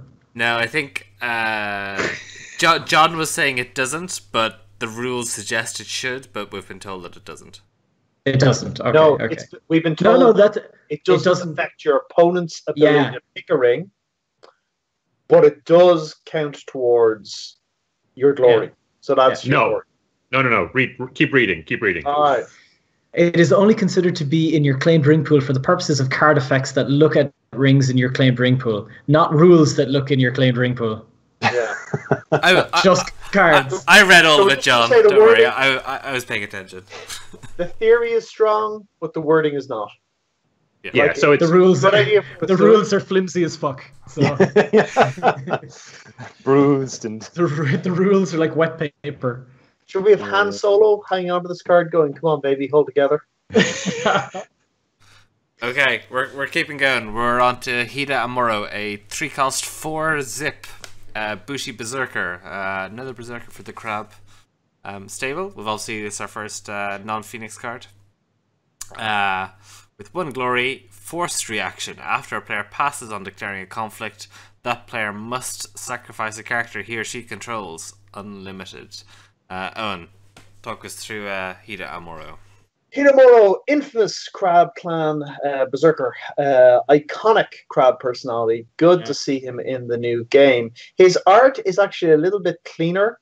He is normally much more covered in blood. I will not lie. He's normally a lot much less more armor covered. too. Yeah. More bare chest and What's interesting about this guy is at 3 cost, he gets 4 zip. Now, in our current policy debate, rich times, zip in the political stat is actually not the worst thing in the world because it means you can't be policy debated. However, you do not want Hida Amuro to be the only character you make in a turn for obvious reasons because you will end up making him and then you will end up sacrificing him. So you need to make sure that this double-bladed sword is backed up by at least one guy who can go to a political he's really interesting. It's part of this kind of sub-theme in Crab about scaring your opponent out of passing conflicts and then potentially trapping them on the defense. So with cards like Defend the Wall or one or two of the new ones we're seeing, got ways to go, well, you punish weak attacks by going, actually, I'm going to claim this on the thing. Like Staunch Heat is another card that theoretically works for them. But because she zip politics as well, she really doesn't. You do not want to go, Hida Moro, Staunch Hida, I'm definitely sacrificing a guy this turn. You do not want to be making soft plays like that into your opponent. So he is interesting. He may see some value. I think honestly his effect is a bit too double-edged.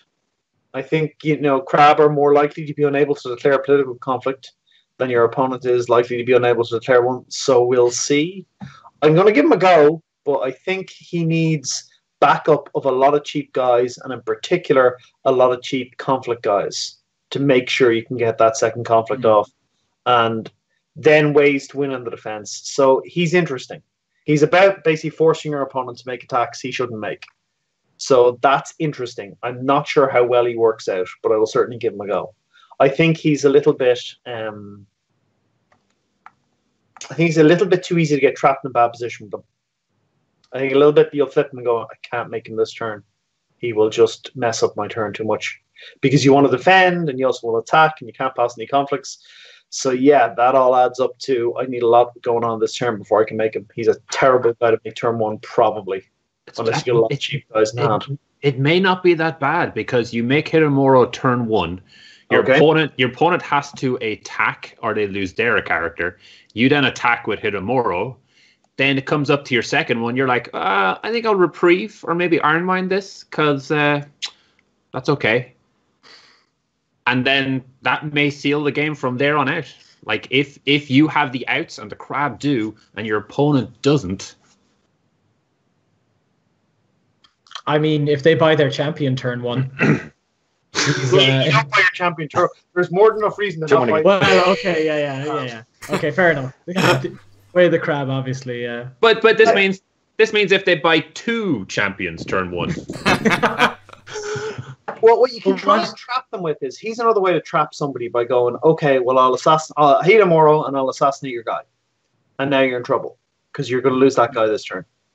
So you can't defend. He's interesting. I'm going to certainly give him a go, but I think he's a little bit. We'll see. We'll see. He's a beautiful berserker. It's super aggressive and in your face, and if it worked, it's going to be amazing. But you also want to win on the defense. That's the weird thing. You want to basically be like, make a crappy attack. I'm going to punish you for it. You know? Interesting. Maybe there's an aggressive crab deck Maybe, that just goes, defense, whatever. And, might be the way to play him. I'm not sure it's there yet, but he's interesting, certainly. He is interesting, definitely. Okay, we're going to move on to Doji Shigeru, 3 cost -3 with 2 glory and a courtier. Reaction: after your opponent plays an event during a conflict in which this character is participating, that opponent chooses and discards a card from his or her hand unlimited. Baz, do you want to have a assessment of Doji Shigeru? Yeah.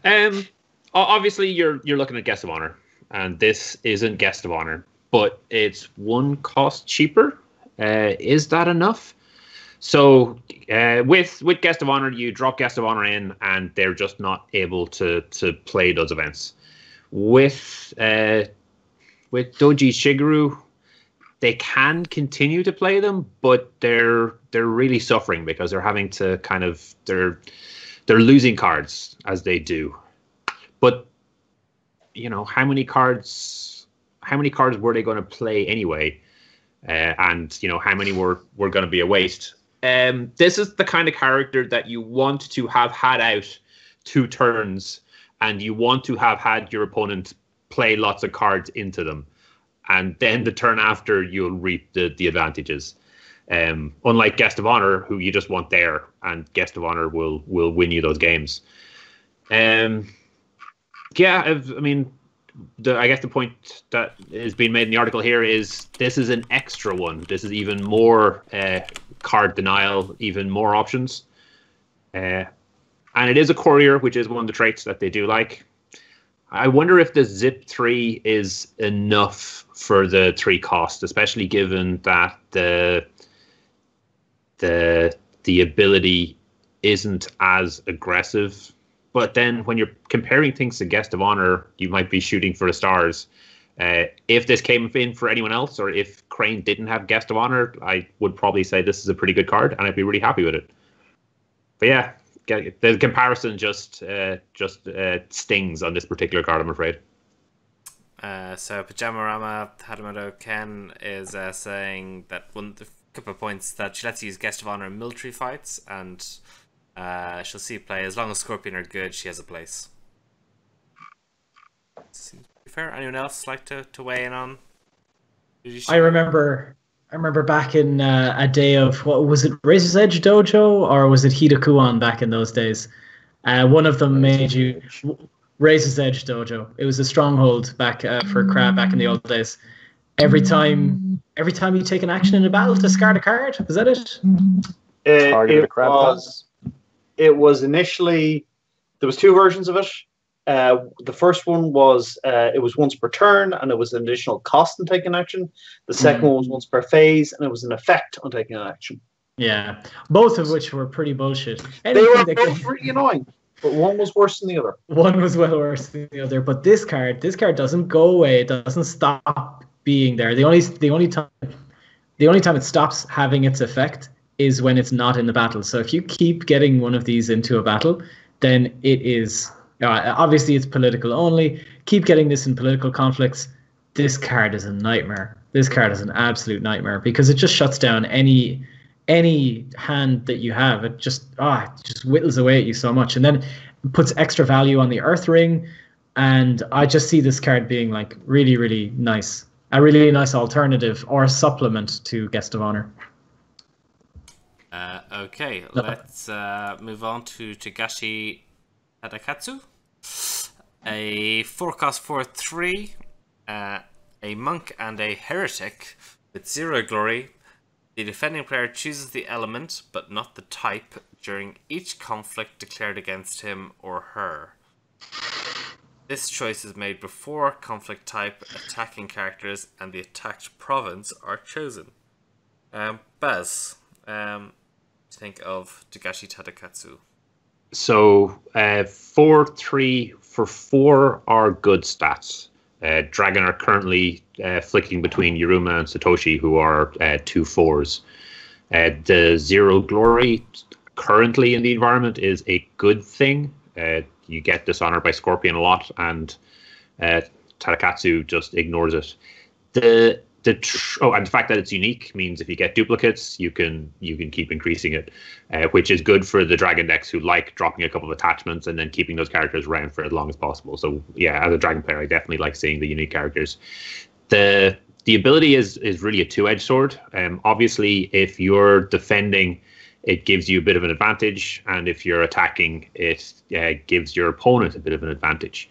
Now, for a lot. For Dragon, a lot of the time you're going in there really trying to break provinces is your primary goal, and then you're working on the assumption you're going to win the ring, and then what benefits can you get out of the ring? So this kind of turns that upside down because everyone's always going to end up picking the worst rings wherever they can. So if the attacker does win, it's going to be the worst possible ring. It's going to be water where no one, none of their opponents can be bowed, and they don't have anyone to bow themselves. It's going to be air where all of the honor is fine and no one's kind of concerned or worried. So that's probably in Dragon's advantage, really, because they can aggressively attack with Tadakatsu, try to take the province, and then the attack back are the kind of the farmed provinces that a lot of other decks like doing, where they're more focusing on rings, will suffer. They won't get the options that they're really looking for. It'll also let them build up fate on certain rings, which is something that Dragon do like. So I mean, this is a character that is going to go in Dragon decks. It's going to be really interesting. Obviously, the ability helps out the mantras. Right now there's a mantra of fire and a mantra of water, and it makes them a lot more reliable. When your opponent is attacking you, you can choose that it's going to be fire this time or it's going to be water, and then you can play your mantra, which is very, very cool. We're going to have to see how well those decks work out. With Tadakatsu in a deck, all of a sudden you've got a few more beefy monks, because majority of monks are actually quite small for a dragon so far. And to my mind, this might open up the Ascetic Visionary a little bit more. The Ascetic Visionary is from the core set. It's 4 costs, 3/4 with 1 glory. And while the Visionary is attacking, you can spend 1 fate to an unclaimed ring and ready a monk attachment, or a character with monk attachment. The problem was he couldn't have any attachments except for monk or tattoo cards. With Tadakatsu, it gives an extra character that he can, that the Ascetic Visionary can unbow. Also, as we're beginning to see a few more cards turn up in the pool, like you're seeing Centipede Tattoo, and with the mantras becoming of more note, the Tattoo can be played on the Ascetic Visionary, which improves him slightly. As we get more monk cards, and we're seeing a couple of other monk cards in the Phoenix pack, specifically actual monks that we can splash in on the conflict side.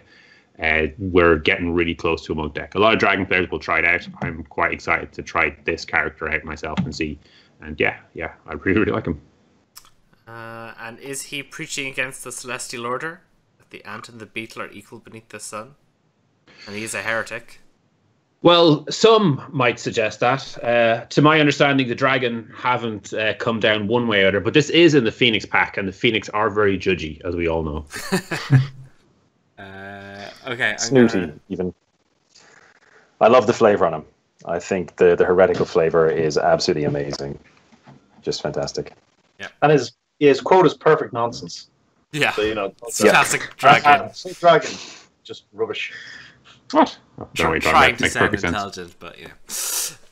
Right, we've next got Moto Nergui, a 2/2 for 3, 0 glory, Bushi Cavalry.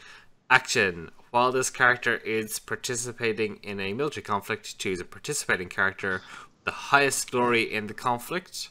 You choose in case of a tie, and move that character home. Andy, what are your thoughts on Moto Nergui? My immediate reaction was that is that a font mistake and there's 3 eyes at the end, or is that an umlaut of some sort, or am I just blind? Or is there dirt? Is there dirt on my screen? Okay, good. There's no dirt on my screen then. All right. So there may also be dirt on your screen. That's separate. I mean, it's a good character. It's a. Wow, you just went there. You did go there. You did go there. Wow. But anyway, so back we to can the edit. matter. We can edit that out in the cut anyway. We can edit that out. No one watches for the unicorn cards. Never. We just shit all over them, or in this case, something else all over them. But anyhow, the card itself is pretty good. It's a good battle action. It's removal. Removal obviously not as strong as Bow in most scenarios, but it's basically, I mean, he's basically sending the highest glory card home. Unicorn don't have too many like super high glory cards, so basically you're going to have to pick your pick of the litter more often than not, I would say. And he's 0 himself, so he can just be in anything. So again, the only thing I don't like about this card is that Unicorn become incredibly military focused, like very, very, very, very military focused. So it means that they almost have nothing to do in political conflicts. It feels like they almost have nothing to do in political conflicts. So I don't see any balance whatsoever in that. Now, of course, they have. Can't remember the name of the card, but the card that switches conflict type to military. Captive audience. Captive audience, exactly. They have captive audience, but I think it's just not enough. They can't just have basically one conflict type that they're always going for. They need some variety. They need something. This guy's good, but I don't think he's going the way towards giving them the answers they need or solving the puzzle that exists for them. You mean Ide Tadaji's not enough? What the hell do you want, Andy? It's true. I'm asking for too much here. You're right. You really are. I mean, in terms of political conflict, there's 2 cards that they have. They have Satoshi, who's not a unicorn card, and they've got Tadaji. Those are the answers for unicorn. Yeah, shouldn't be in unicorn decks. So. It should never be. Shouldn't be in any deck ever. What I do like about him is that you actually have something to do with Child of the Plains now. So when you go first action, send you home. That's actually something, which is nice. Yeah. Stats are bad. Stats are just bad. Could have had a 3 there. Could have had a 3 in the military, and we'd be like, yeah, no problem. And yeah, but something to do with Child of the Plains. It's something. She's not enough, but she's something. She's just a decent character, an all right character now, as opposed to a lot of the just pure badness they have. Yeah, stats are subpar, but like one of the things is actually unicorn actually are okay usually for military, and she's not really going into a military conflict, so they don't need more military stuff. Yeah, so And the thing is, this. Sorry, Justin. Go ahead. I do think there's a little bit more to her because she allows you to overcommit without overcommitting. And she does create assignment problems for your opponent because she can affect both your own characters and your opponents. So if a unicorn player makes a strong attack into a province, if their opponent doesn't oppose it, then Nergu can send home one of the unicorn's own characters. Yeah. Which means that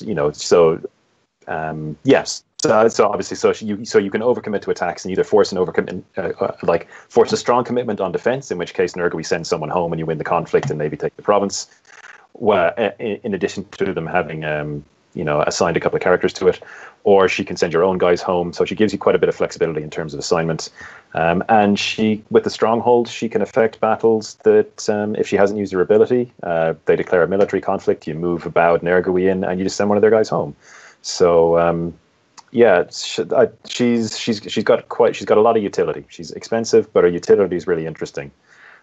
So I think she's quite good. I think she's really quite good. But unicorns still need more. To make a slight German analogy, back in the old days before or just after the wall fell, and actually still today, I think in Berlin especially, there's like a compensation between salaries for Eastern Berliners or East Germans and West Germans. So I think they need to start balancing this out with cavalry and doing some compensation, because this is an East German character right here. This one needs some extra love to it. It needs some extra stats in order to bring it in line with the Western German rest of Rock again. Yeah. If she'd been a 3/2, even +1 on military would have made her much better. But anyway, is what it is. I think quite good utility, good flexibility, but yeah, just that puzzle, man. That puzzle still. Oh, absolutely. Yeah. You want to see a unicorn getting more than just this. But anyway, back to Phoenix with Kaito Kusori, also a 3-cost 2/2, a Air Shugenja monk with 1 glory during each air conflict. If you control at least 1 participating character, and if this character is in your home area, it contributes its skill to your side. Justin, what are your thoughts on Kaito Kusori? Yeah, so Kaito Kusori is a conflict character. So so Phoenix's garbage complement of conflict characters has really improved with the set. They've done an awful lot in terms of designing roundabout ways to improve our conflict characters, which is great. So she's really interesting, and they've done. I love the way that they've modeled archery. She sits in your home, and during air conflicts, she shoots arrows into the conflict and contributes her skill, which is it's really neat, really elegant, very clean. I like it a lot. And as with most Phoenix characters, she's kind of weak in isolation, but really good once you start comboing different things together with her. So, the most obvious one is Seeker of Knowledge, which is the 0/2 Courtier Shigenja conflict character for Phoenix, which makes any conflict she's in while she's attacking, she makes it into an air conflict. So that means that with the Seeker of Knowledge, you can potentially project, or Kusori can project into any conflict that you're attacking in, which is really neat. So if Kusori's got an item on her, or an attachment or a couple of attachments, those attachments will multiply her value over the course of the turn if she can project into multiple conflicts. The Phoenix Stronghold, if she's honored, all of a sudden she's a 5/5 who can project into multiple different conflicts, and all of a sudden she starts to become kind of ludicrous. But she's a Phoenix card, and that's how Phoenix cards work. They're kind of crap on their own. They're amazing once you fit all the pieces together. She's an air character.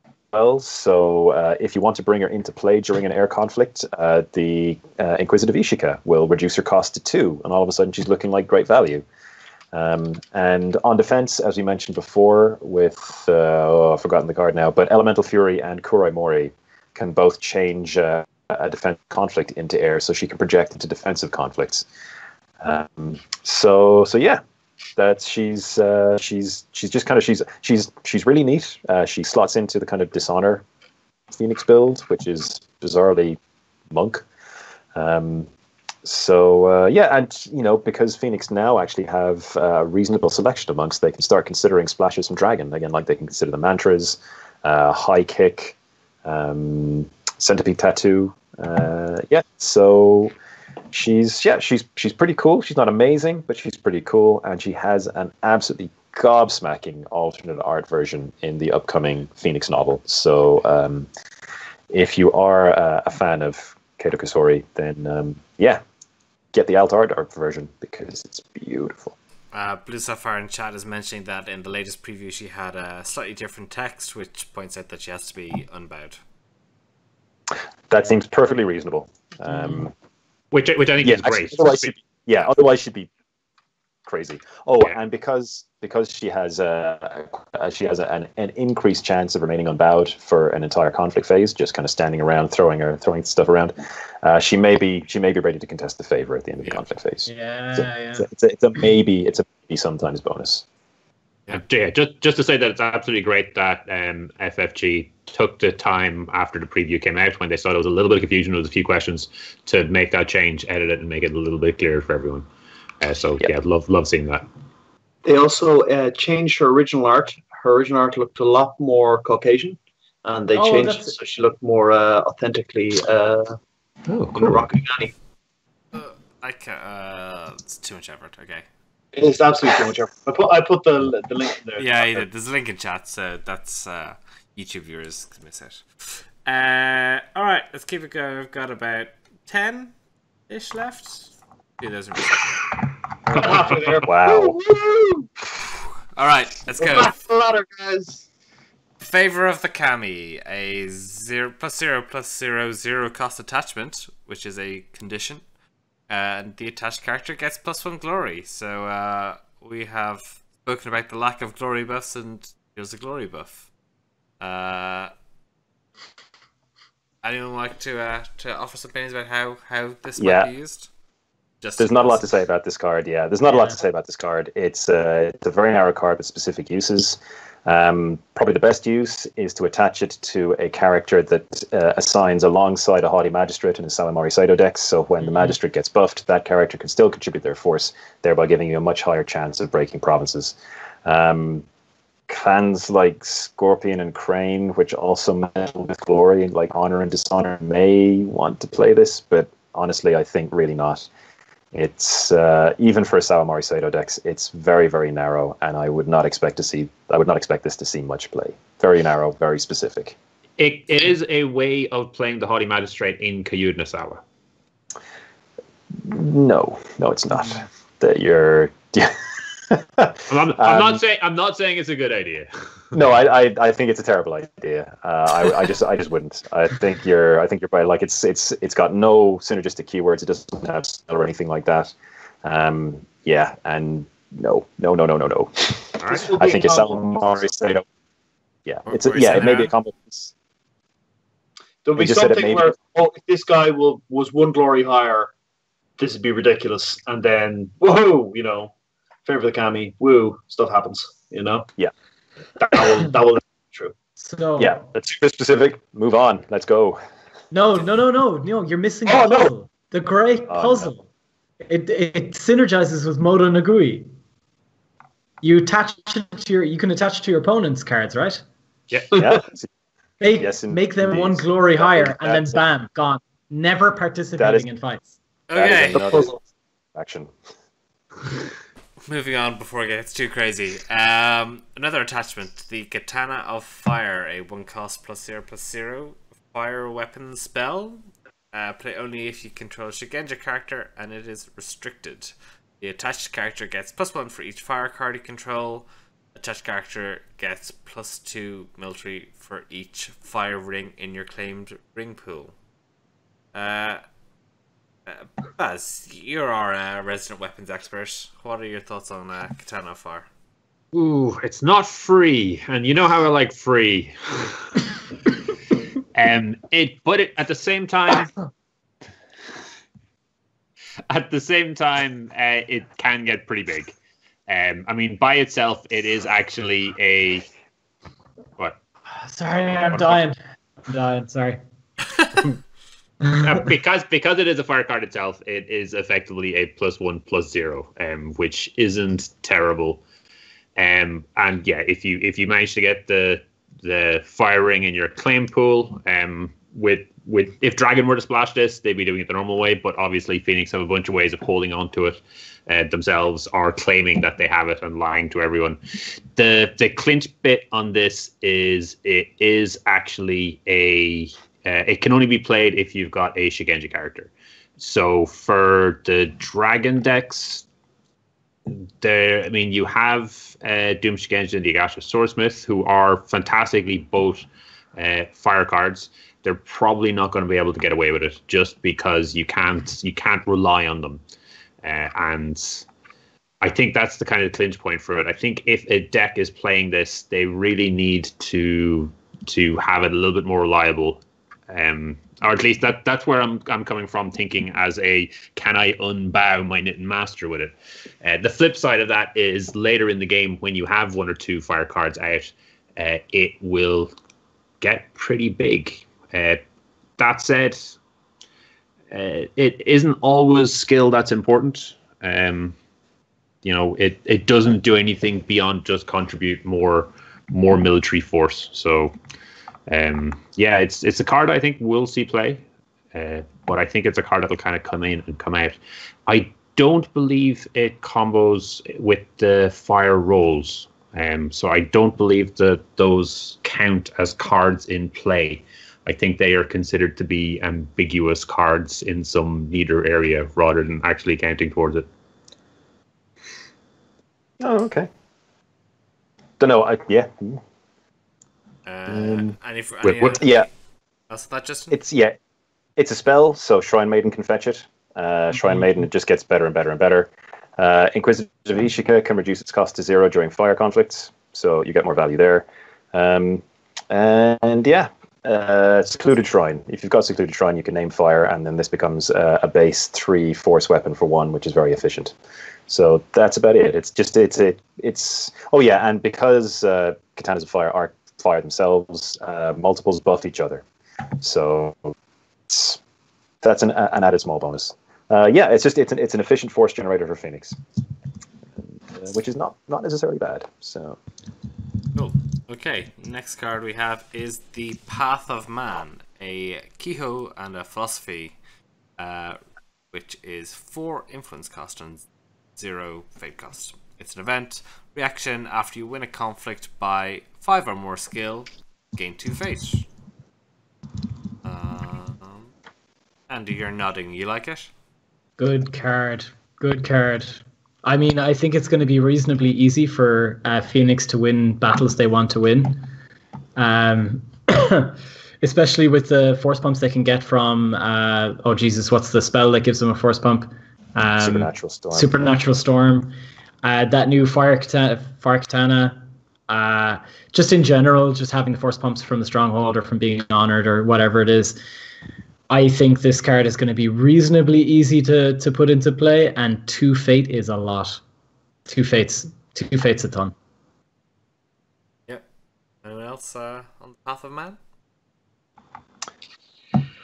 It's better than Put to the Sword or whatever it's called. Win by 5 military, kill a opposing participating character. Because fall in battle. At least you don't need to have your opponent doesn't need to cooperate for you to get that. Mm-hmm. So getting 2 fate on a stick by just overcommitting, that's not the worst. Not the worst. I mean, if you go and Cade on her own, someone may like, hell no, I'm not blocking that. And then you just go Pathman, 2 fate.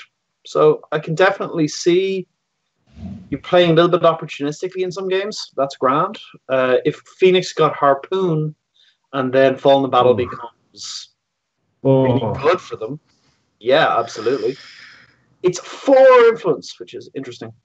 You know, that says to me that they just do not want any other clan abusing this.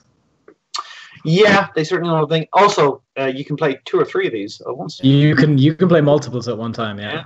So just unload at the end of conflict. Game. Imagine that. Considering what this turn 1, crab, you bonsai. Yeah, it's like you get 6 fate for free. Yeah, considering what this cost in Crab, where you needed to play, you need to take the action during the dynasty phase, and you need to discard the favor to get 2 fate. This seems a lot cheaper, a lot easier, a lot more in your control. It's not quite in Phoenix's wheelhouse, but it's interesting. And hey, you don't even need to be attacking. You can just be like, go in the defense. Whee! Facilitates things like playing a fate worse than death if you want to play cards like that. I mean, if this is an extra fate generator, you can play way more expensive stuff, I would say. You just have to win a conflict by more than 5, which is breaking a province, which is... Yeah. I mean, Ken points out that it's a Kehoe for Shrine Maiden, and also suggests it's good for Lion, that they might like this as a clan that wins by 5 more easily than others. Potentially. Yeah. And they like that sort of free fate from winning conflict synergy. It's their bag. Yeah, it's an amazing card. In a deck built to win by 5 with regularity. Like the big card that this enables is Display of Power. You go over, you break a province by more than 5, you gain your 2 fate, your opponent comes back over, you don't defend, you Display of Power them, and that creates an absolutely devastating tempo swing, or it potentially can. Yeah, and it combos with other things as well against the waves to straighten a really big Shigenja unit. So now you've got a big unit on defense, like two fate that appears out of nowhere as well. Because an opponent, yeah, it's a surprise. An opponent can't take that into account when they're planning their initial defenses. So it can completely change how they, completely changes the complexion of a game. And yeah, it's a Kehoe for Shrine Maiden, who just keeps on getting better and better and better. And the thing is, even if you do pick one up with a Shrine Maiden and your opponent knows that you have it in your hand, then that's not a good position to be in. Sometimes less information is more, because now what do they do? Do they defend in a conflict? They have no guarantee of winning, and may end up losing as well as committing characters to it, or do they just let you waltz through? Hit your 5 and then gain two additional fate that you can use for conflict characters, display of power, a fate worse than death if you're playing that kind of deck. Yeah, it's an amazing card. Yeah, I suppose like the initial comparison might be Embrace the Void. Embrace the Void has become more of a combo card. This can just change the complexion of the game in an instant. I think it's incredibly powerful. Incredibly powerful. Okay. Next up, we've got Wholeness of the World. 0 cost event, spell, and earth. Interrupt when a ring in your claimed ring pool would be returned to the unclaimed ring pool. It remains claimed instead. Max 1 per round. Anyone like to weigh in on this? Justin, do you want to keep going? Yeah, absolutely. Okay, so it's a spell again, so Shrine Maiden again. Right, so basically, on the surface, because this is a card that has a kind of surprising depth, actually.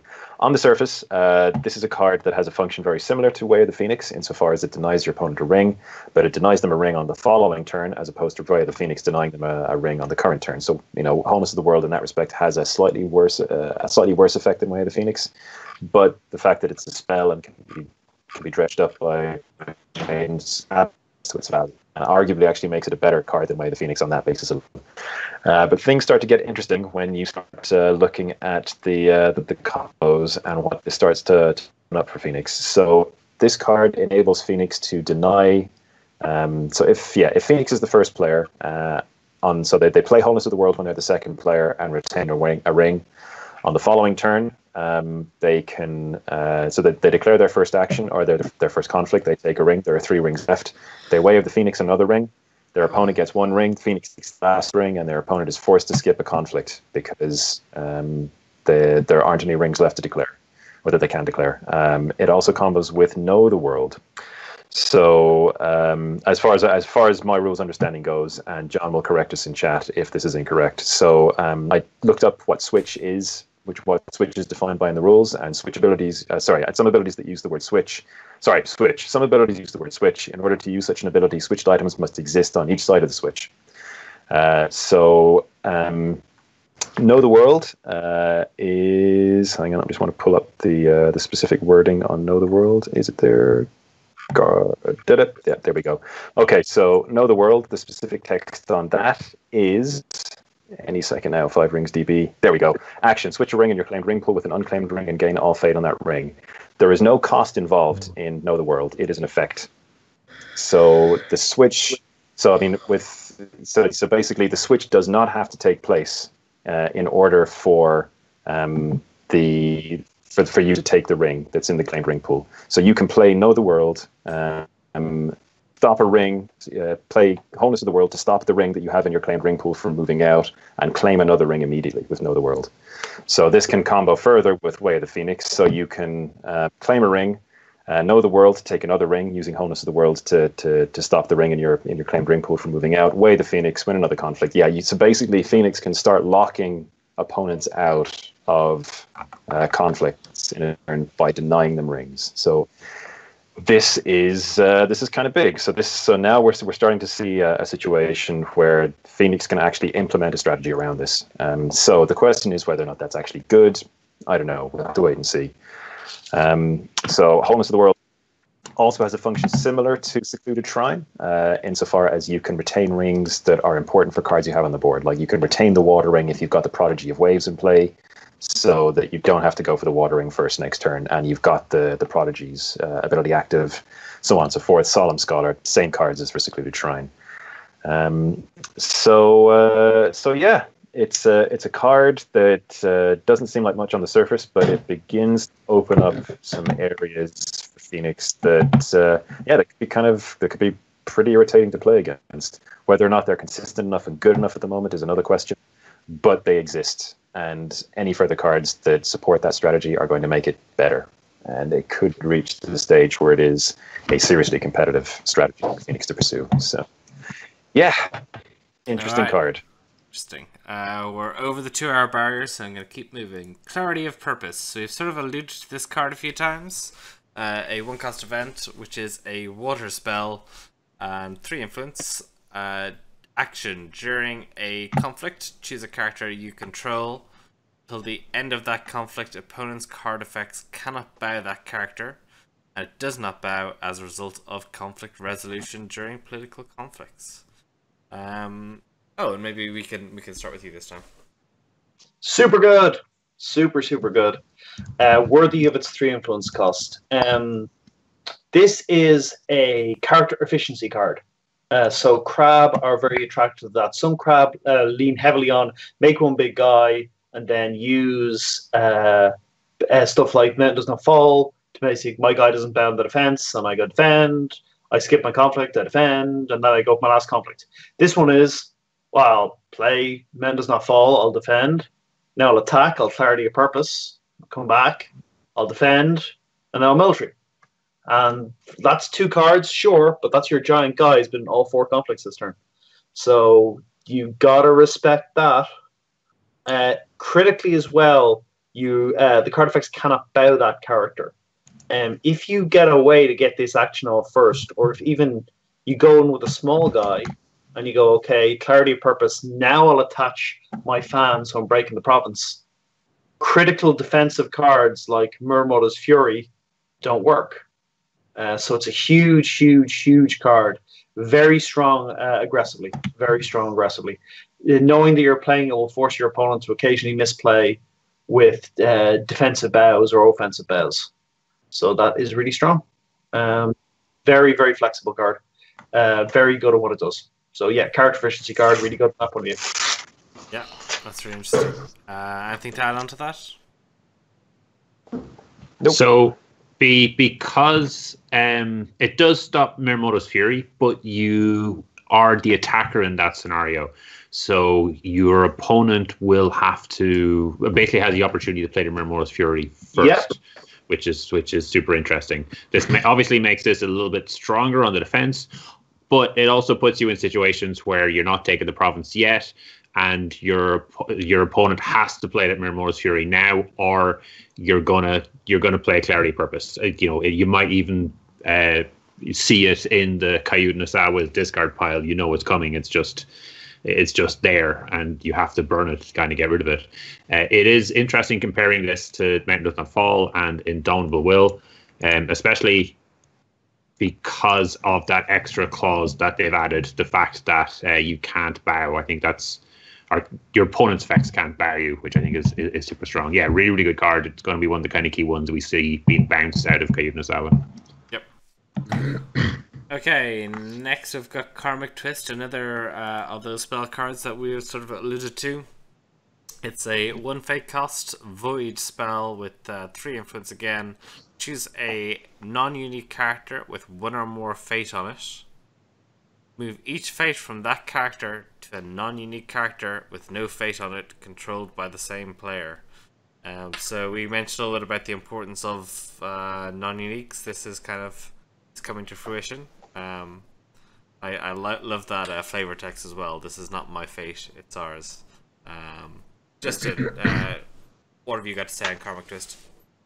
Yeah, okay, so this was a card when I initially saw it. I kind of poo-pooed the card. I didn't think much of it, and yeah, as I began to examine it, it revealed an awful lot of hidden depth. So, at its absolute baseline, taking fate from one character, moving it on to another. So if your opponent has, say, an honor general with 2 fate, and then just some crappy little, some crappy little character, With no fate, then you can get rid of that giant problem of the Honored General by moving it onto a small character. If that small character can be assassinated, so much the better. You can assassinate that character. Things start to get kind of better when you take cards like Embrace the Void into consideration. Now you place Embrace the Void on that Honored General, and now you play Karmic Twist, and the 2 fate goes to your, and the 2 fate that you take off the general goes into your fate pool and nowhere else. So you start to it gives you like a feast or famine almost combo that you can play on opposing characters. Hida Nasawa can recurse this during conflicts, which is pretty important and pretty big. On your own side, it allows you to bring in like a really cheap character, like a naive student or something like that, with additional fate. So you could bring in a naive student with 2 additional fate, and then use Karmic Twist to switch that fate onto a Prodigy of the Waves that's run out of fate, thereby extending the lifespan of an incredibly powerful character.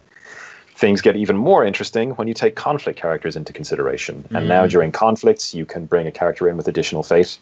And if, for example, your opponent is coming across with the Water Ring and is looking to bow a key character of yours, you can bring a character in, switch the fate onto the key character that they would have bowed, and now they can't bow that key character. Conversely, if you are going over on if you're setting up a Water Ring attack, then normally your opponent is going to defend with a character that doesn't have any fate on them, because they're going to bow from resolution anyway, and they're going to keep their guy with fate outside the conflict. With Karmic Twist, you can move the fate from the guy outside the fate from the guy outside of conflict to the guy inside the conflict, win the conflict, and bow the guy outside of conflict. So this is a card with a huge number of admittedly quite situational uses, but it's got a very, very high floor, and it's got a ludicrous ceiling. And you can use it during the fate phase or before the fate phase. So you can, like, if you've got a character that's been voided, that you expected to spin, that had all its fate removed, send in a conflict character before the fate phase, transfer fate onto that character, and it acts like a reprieve. So it's just got a ton of interlocking little applications that make it into what I think is an incredibly powerful card, and possibly even an archetype defining card. If there's a control deck out of Hida Nasawa, it will be playing this card absolutely to basically control the board and keep its major assets in play. So and of course it's a spell, Shrine Maiden, usual thing. Yeah, card's amazing. I don't know. This seems pretty unpleasant to play against. Yeah, it's so harsh. I mean, I think for Dragon especially, Dragon are going to hate this card, because Niten Master just becomes a liability. It can turn off Feast or Famine. It's just the versatility of this card is really, really cool. Oh, and another thing worth noting as well is that if people start to play around this by spreading their fate out on characters, Mono no Aware becomes a hammer blow. Oh, Jesus, yeah. So, I mean, Mono no Aware wasn't particularly effective, I found, in the Scorpion deck, in Frotop Scorpion deck. In a Phoenix deck playing Karmic Twist, Phoenix can push you in one direction and then punish you horribly for a trying board to play wipe. around. Yeah, it gives like it's a rock and a hard place. No matter what you do, they're going to get you. So I mean, this is the foundation of a control deck right here. Like old school, I'm going to kill everything on your board control deck. So watch out for this card. Yeah, Ken was saying NPE, negative play experience. This could very much be that. It has the potential. Yeah, absolutely. It's amazing. When you're trying to play against this, it is all about those unique characters and making sure that your investments go in your unique characters. And if something horrible happens to your non-uniques, well, that's just the way it goes. That's the best you can do out of it. But yeah, with so many applications, it does look like one of those cards that is going to be defining to play against the Phoenix in the same way that Way of the Crab is for the Crab, or a Fate Worse Than Death is currently for a Scorpion, where you'll be watching like a live stream game in a big tournament, and the commentator will be like, "Oh, wow, that was a poor play. Karmic Twist is just going to take that guy out now. Oh, look there, see, the Phoenix player just played it. That was a mistake." I think it is something we're going to have to get used to when playing against Phoenix, and something that Phoenix players are going to have to practice and work on and how best to utilize. But yeah, I think it is going to be very defining for the clan.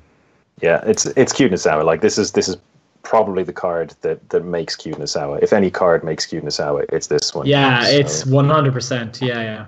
I've got to agree with that. And that, like, this card alone may actually justify the Inquisitive. Yeah, the Inquisitive Ishika. Yeah, I mean, because you're going to be bouncing around this so much, being able to declare Void and then reduce it to 0 and then play 2 of these and then recycle a third all for free just seems really strong.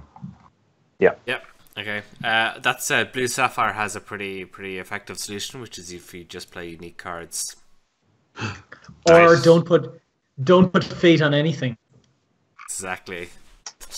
Good okay. plan. Now we're I advocate this. I'm cutting you off.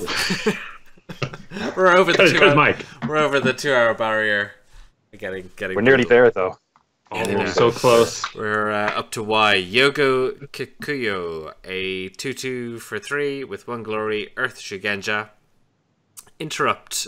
When the effects of a spell event your opponent plays during a conflict would initiate, put this character into play and cancel those effects.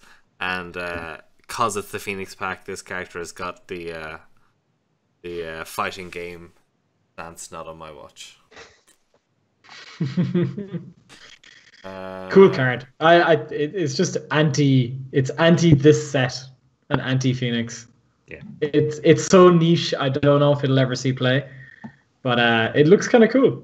And yeah, it's a free 2/2 if that cancels the spell. Kind of awesome. And if it ever comes off. Also a conflict character. I didn't mention that. Conflict character number 6 for Scorpion, where most of the people are stuck on 3. So the wording on this one, as I recall, is a bit of a train wreck.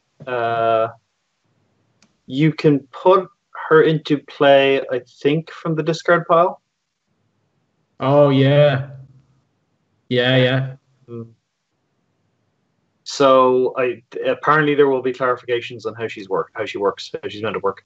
Oh, that's nasty. I don't even understand how the card works at all, because you're not. Normally you play your cost and then you trigger the ability on it, but this isn't how this card works. Like, as far as we're aware, if you manage to get the interrupt off, you also get a 2/2 in play for free. Yeah, but that's not how other cards work. Yeah. Okay. Now, just to quickly note that this is probably going to be the power card in the dual Phoenix Scorpion meta that is about to evolve. We've been talking about horse race. Exactly. Yeah, we've been talking about a couple of the really powerful spell cards that are out there that could be very defining for the Phoenix. This is the Scorpion card that will let them stop it. Interestingly, they can only do it once because she's a unique, so they'll get one play out of it, and then that's it, unless they can find some way of getting her killed. But yeah, actually, the team of I wouldn't really go into it, but all of the characters in some way for the other clans are kind of defining something that the Phoenix do. So big characters are taken out by Hida Moro. Playing cards like events is the Doji Shigeru. Working out what rings to use is Togashi Tagatsu, and having high glory is Morinageu, which I think has been a really, really nice team across the board. And what will the lion one be? Spending fate? An interesting point. Yeah, I don't know. Yeah, I've no. It's something to do with glory. I have no idea. No, we've hit glory already. They've got glory covered. It might be the something to do with action on the attack while you're the attacker, or some sort of they take an action in a military conflict. That's or it might be universal military strength pump for everybody. What's that got to do with something like that? It's got to do with being the lion. Interrupt, negate an action before taken by the defender or something. Or maybe a force pump or something. Negate a force pump or something like that. I don't know. Who knows? Anyway, punch Shigenja. Yeah. Okay. Anyway, we mentioned these guys a little bit last time because they've just come out. Just been announced. The Guardian Kami. So this is the keeper role only spirit. 1/1 for 2, 0 glory. Action while this character is defending. Sacrifice it. Resolve the ring effect of the contested ring, as if you won the conflict as the attacking player. So we mentioned this briefly, so maybe Eoin, since you weren't here last time, you can offer your thoughts on Yeah, this guy's super good. He's super good. Rings are the gateway to winning the game. And this guy is just a spoiler. Keeper, so keepers are more defensively minded. You play this guy out, he's a conflict character, so you just play him from hand. And then you go, your opponent does one action, deal with him, and then you execute him. And he is as relevant as you need him to be, depending on the conflict. So if they're going in with water, this can be hard times. If they're going in with void, this is, hey, you took a void off a guy, that can be critical. If they're going in for air, try to save yourself against dishonor, you're going, well, I'm just going to air you right back and reduce how much you gain off this. And then if I win the conflict as well, wow, you got super nothing off that. In fact, you just handed me a ring. So I like this guy a lot. You put him out in play, you sacrifice him to his effect, and if you got stuff that triggers off sacrifice, hey, you get stuff that triggers off sacrifice. Just really solid, really like him. Does this stop your opponent from triggering the rings effect as well? No, but so you both trigger it. But if you have been so incautious as to add an additional element to the contested ring, we think you'll get both the elements. Oh, interesting. So, if, for example, you've gone in with Keda and you've gone, hey, this one's also void, and I go, cool, Guardian Kami, sack it, I'll take a void, another thing. That's not bad. I don't think it works with Guardian Kami, actually. It says effect. The effect of the contested ring. But the contested ring will have it'll have two elements with Keda, not two effects. It will just have one effect. Yeah, right? I don't know. That's something for the rules gurus to argue over. John. Anyway, right. But yeah, have to say.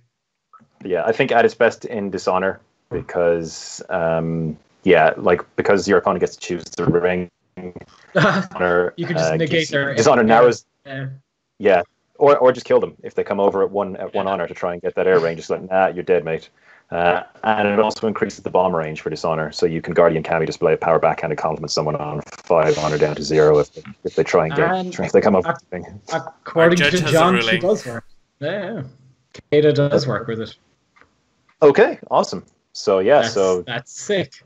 That's okay because Keda's going in the bin. It's Tadaka's time now. Tadaka is my new best friend. Why not both? Why not? Because if you're playing for Shiko, you can just get it free. All the charges. All the charges.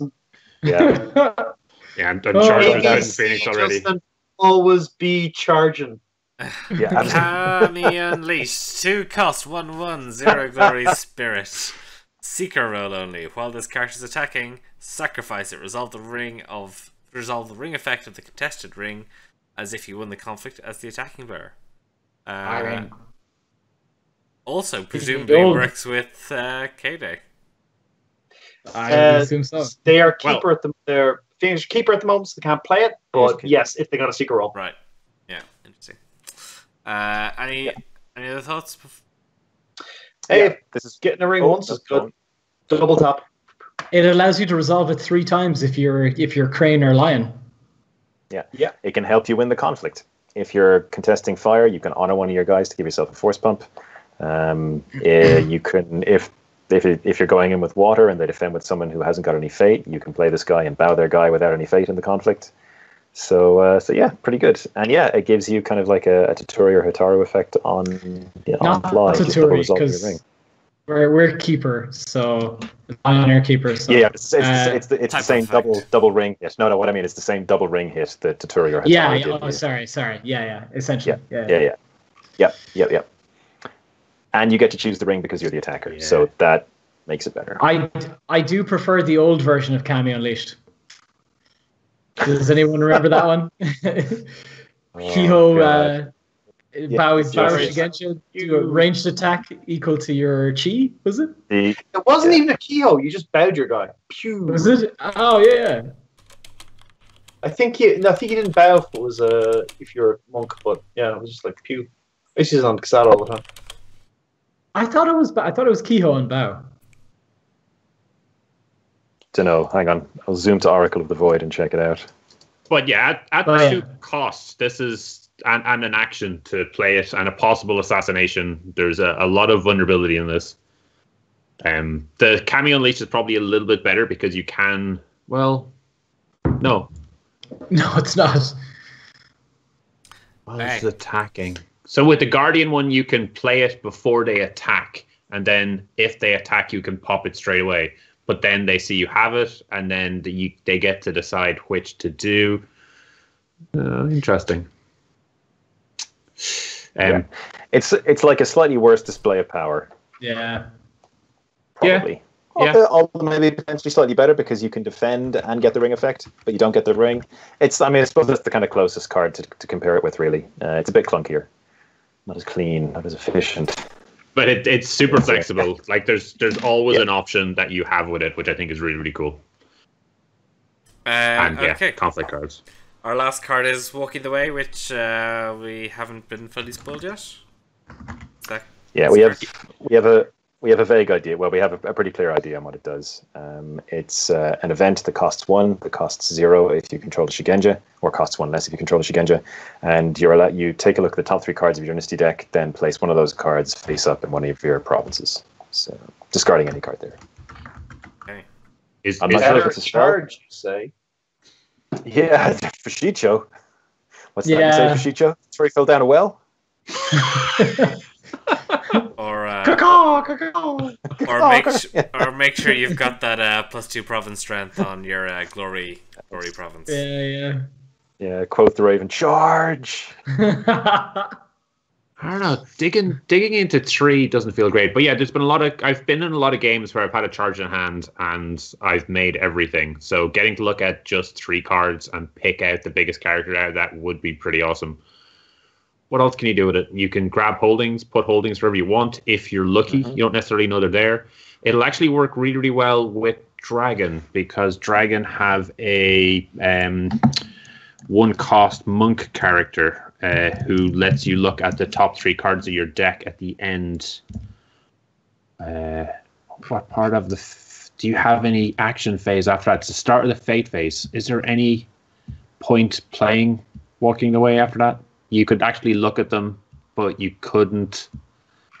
Maybe not be actually relevant. It shouldn't be relevant, but you know.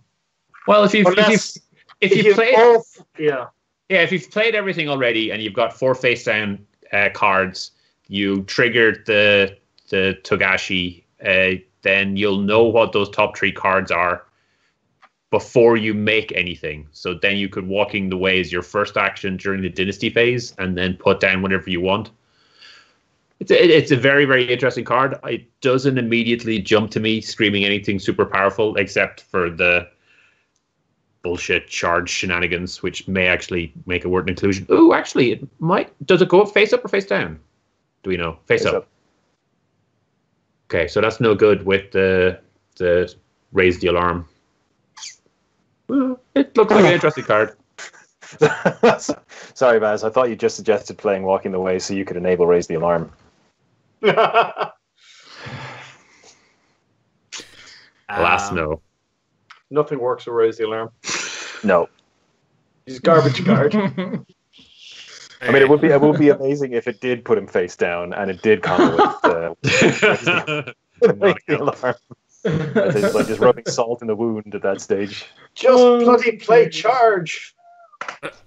Oh, right. But that gives you basic Dynasty acceleration. So if you actually make everything and you still have Fate left over, you can play Walking the Way, get another Dynasty card, and then make something else. It's a very interesting card. Yeah, I like it a lot. Yeah. Okay. So that wraps up all the cards, barring there's obviously a few that we haven't seen. We could discuss next time around. Any meta predictions people want to make? Are Phoenix going to be the new overlords? Are they going to top Scorpion? Are they going to be moving to the new stronghold? Maybe just go around the table. Owen, what are your thoughts? We'll have to see. Scorpion are in a really good position. I think Phoenix got some tools to help deal with them, but they had a really bad Scorpion matchup. So, yeah, we'll see. We'll have to see who comes out of top of that sweaty grapple. And then I would say that they'll be well positioned. Extra tools are good. There's nothing in here that is like this, turbo powers up our good already decks as much as it builds different decks. I mean, the closest super generic, amazing good card is Tadaka.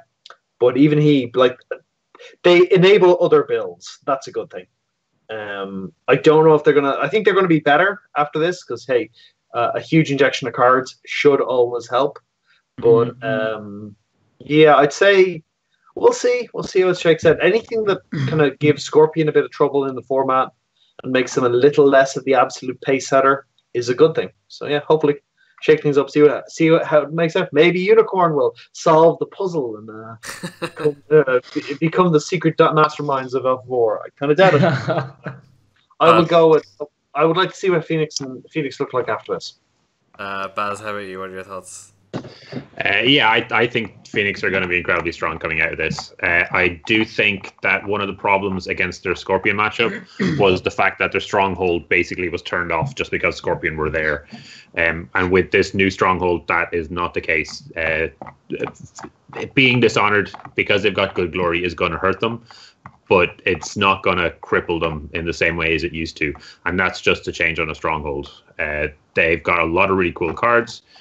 So yeah, I think they've definitely got a shot at taking out Scorpion for that top tier. I'm really, really distressed to find out that Yakuni is going to get bowed 6 times every game, which is going to be really frustrating. The splash for me is the interesting one. How many decks are going to be able to take the Phoenix Splash and make it work? I think Dragon will give it a shot, although moving away from Crab Splash is going to be really rough for them. I do think the new cards that have appeared will finally make that Dragon Monk deck click. So I think we'll end up with 2 Dragon decks rather than the kind of one straightforward one we have at the moment. And that may be a case for some of the other clans as well, just based on the few cards that they've got. I like this pack a lot. I'm really looking forward to the meta. Okay, Andy? Yeah, I think the big thing for me is that Phoenix got 2 power uniques in their Dynasty deck. So they got Tadaka and they got Fishicho. Those are 2 amazing cards to have at your disposal that are just generically really, really, really powerful. And in the conflict side, they got 2 cards that were really, really, really powerful. They got the free 2 face and the karmic, whatever it was called, karmic twist. 2 insanely powerful cards. And on top of that, the icing, they're the cherry on top. The icing was that they got a lot of stuff that just gives them a load of flexibility. And now you can have a lot of different Phoenix decks, a lot of avenues to pursue, and a lot of unpredictability, which makes you a better tournament clan than any other clan because you have so much variety and no one can really predict what you could be bringing into the game. And you could actually see, like, the most interesting thing for me coming out of this in the meta will be that I think Phoenix will be tier 1. There'll be a bunch of tier 1 Phoenix decks, maybe 3 Phoenix tier 1 decks. There'll be a rake of different Phoenix tier 2 and 3 decks. There'll be a bunch of them. And you will never be able to predict what you're going to come up against. And that's a great, great thing for the tournament scene. Cool. Justin, give you the last word. Yeah. Will Phoenix knock Scorpion off the top? I'm not sure. I'm really not sure. There's so much ground to be covered and explored with the new pack that, I hope so. I really like to think that Phoenix can at least even up the matchup, if nothing else, and contribute a bit to bringing Scorpion down to earth. I think Tadaka is just incredible. I think he changes the shape of the game for everybody, really. So it's just kind of awesome, not specifically for Phoenix, but just for the game to see a card like that, because the game does need a bit of shaking up at the moment for all the other clans. But yeah, like Andy was saying, I think Phoenix will have a wide variety of decks available to them. They will have everything from blitz attacking decks to just, incredibly just slow, deliberate control decks. So it's a super exciting time to be playing Phoenix. And honestly, having seen the quality of design that's gone into these and the quality of depth of analysis that's gone into designing these cards, I'm really excited for the other clans to get their packs now. Because, as I said, if this is the quality of design that we'll be getting in the future, it's an incredibly exciting prospect. And I think both Tyler and Brad deserve. Tyler and Brad deserve all the credit in the world, honestly.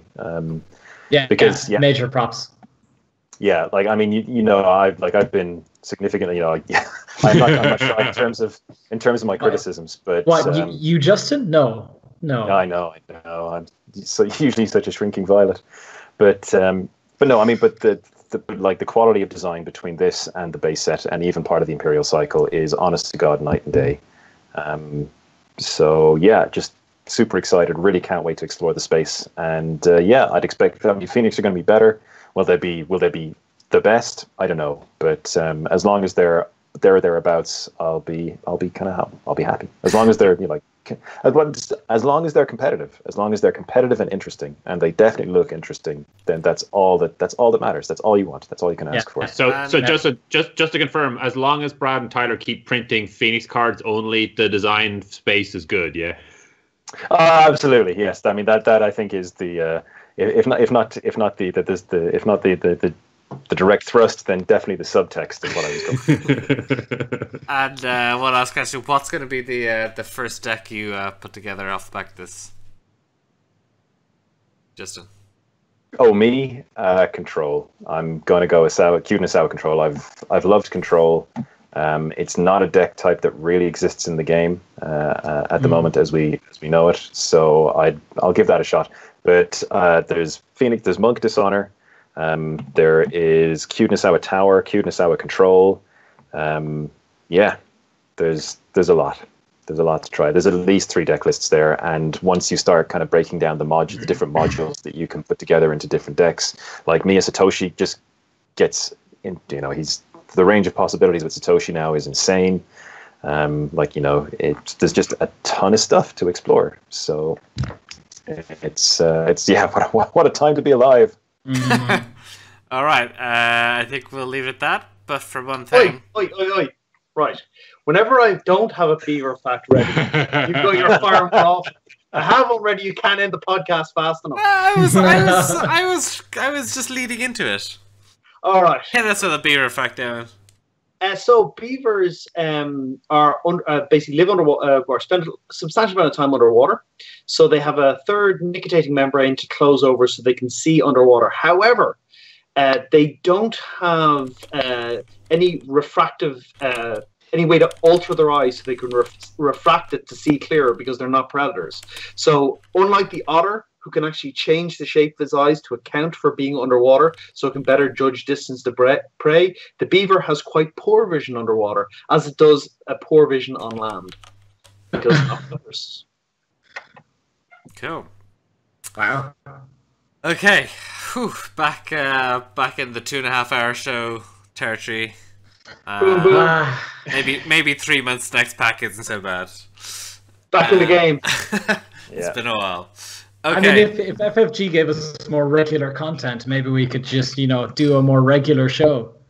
Oh, that's not. And not have like bursts. I quite like this. I quite like this 3-month pace. It's good. Let Phoenix have their time in the sun, right? Okay, so that wraps up. Have a good Easter and time off and bank holidays, and we'll be back in about 2.5 weeks. And see you then. Thanks to all the guys in chat, obviously, as always, for judge rulings and opinions and all the rest. Thanks, guys. Bye. Bye. Bye.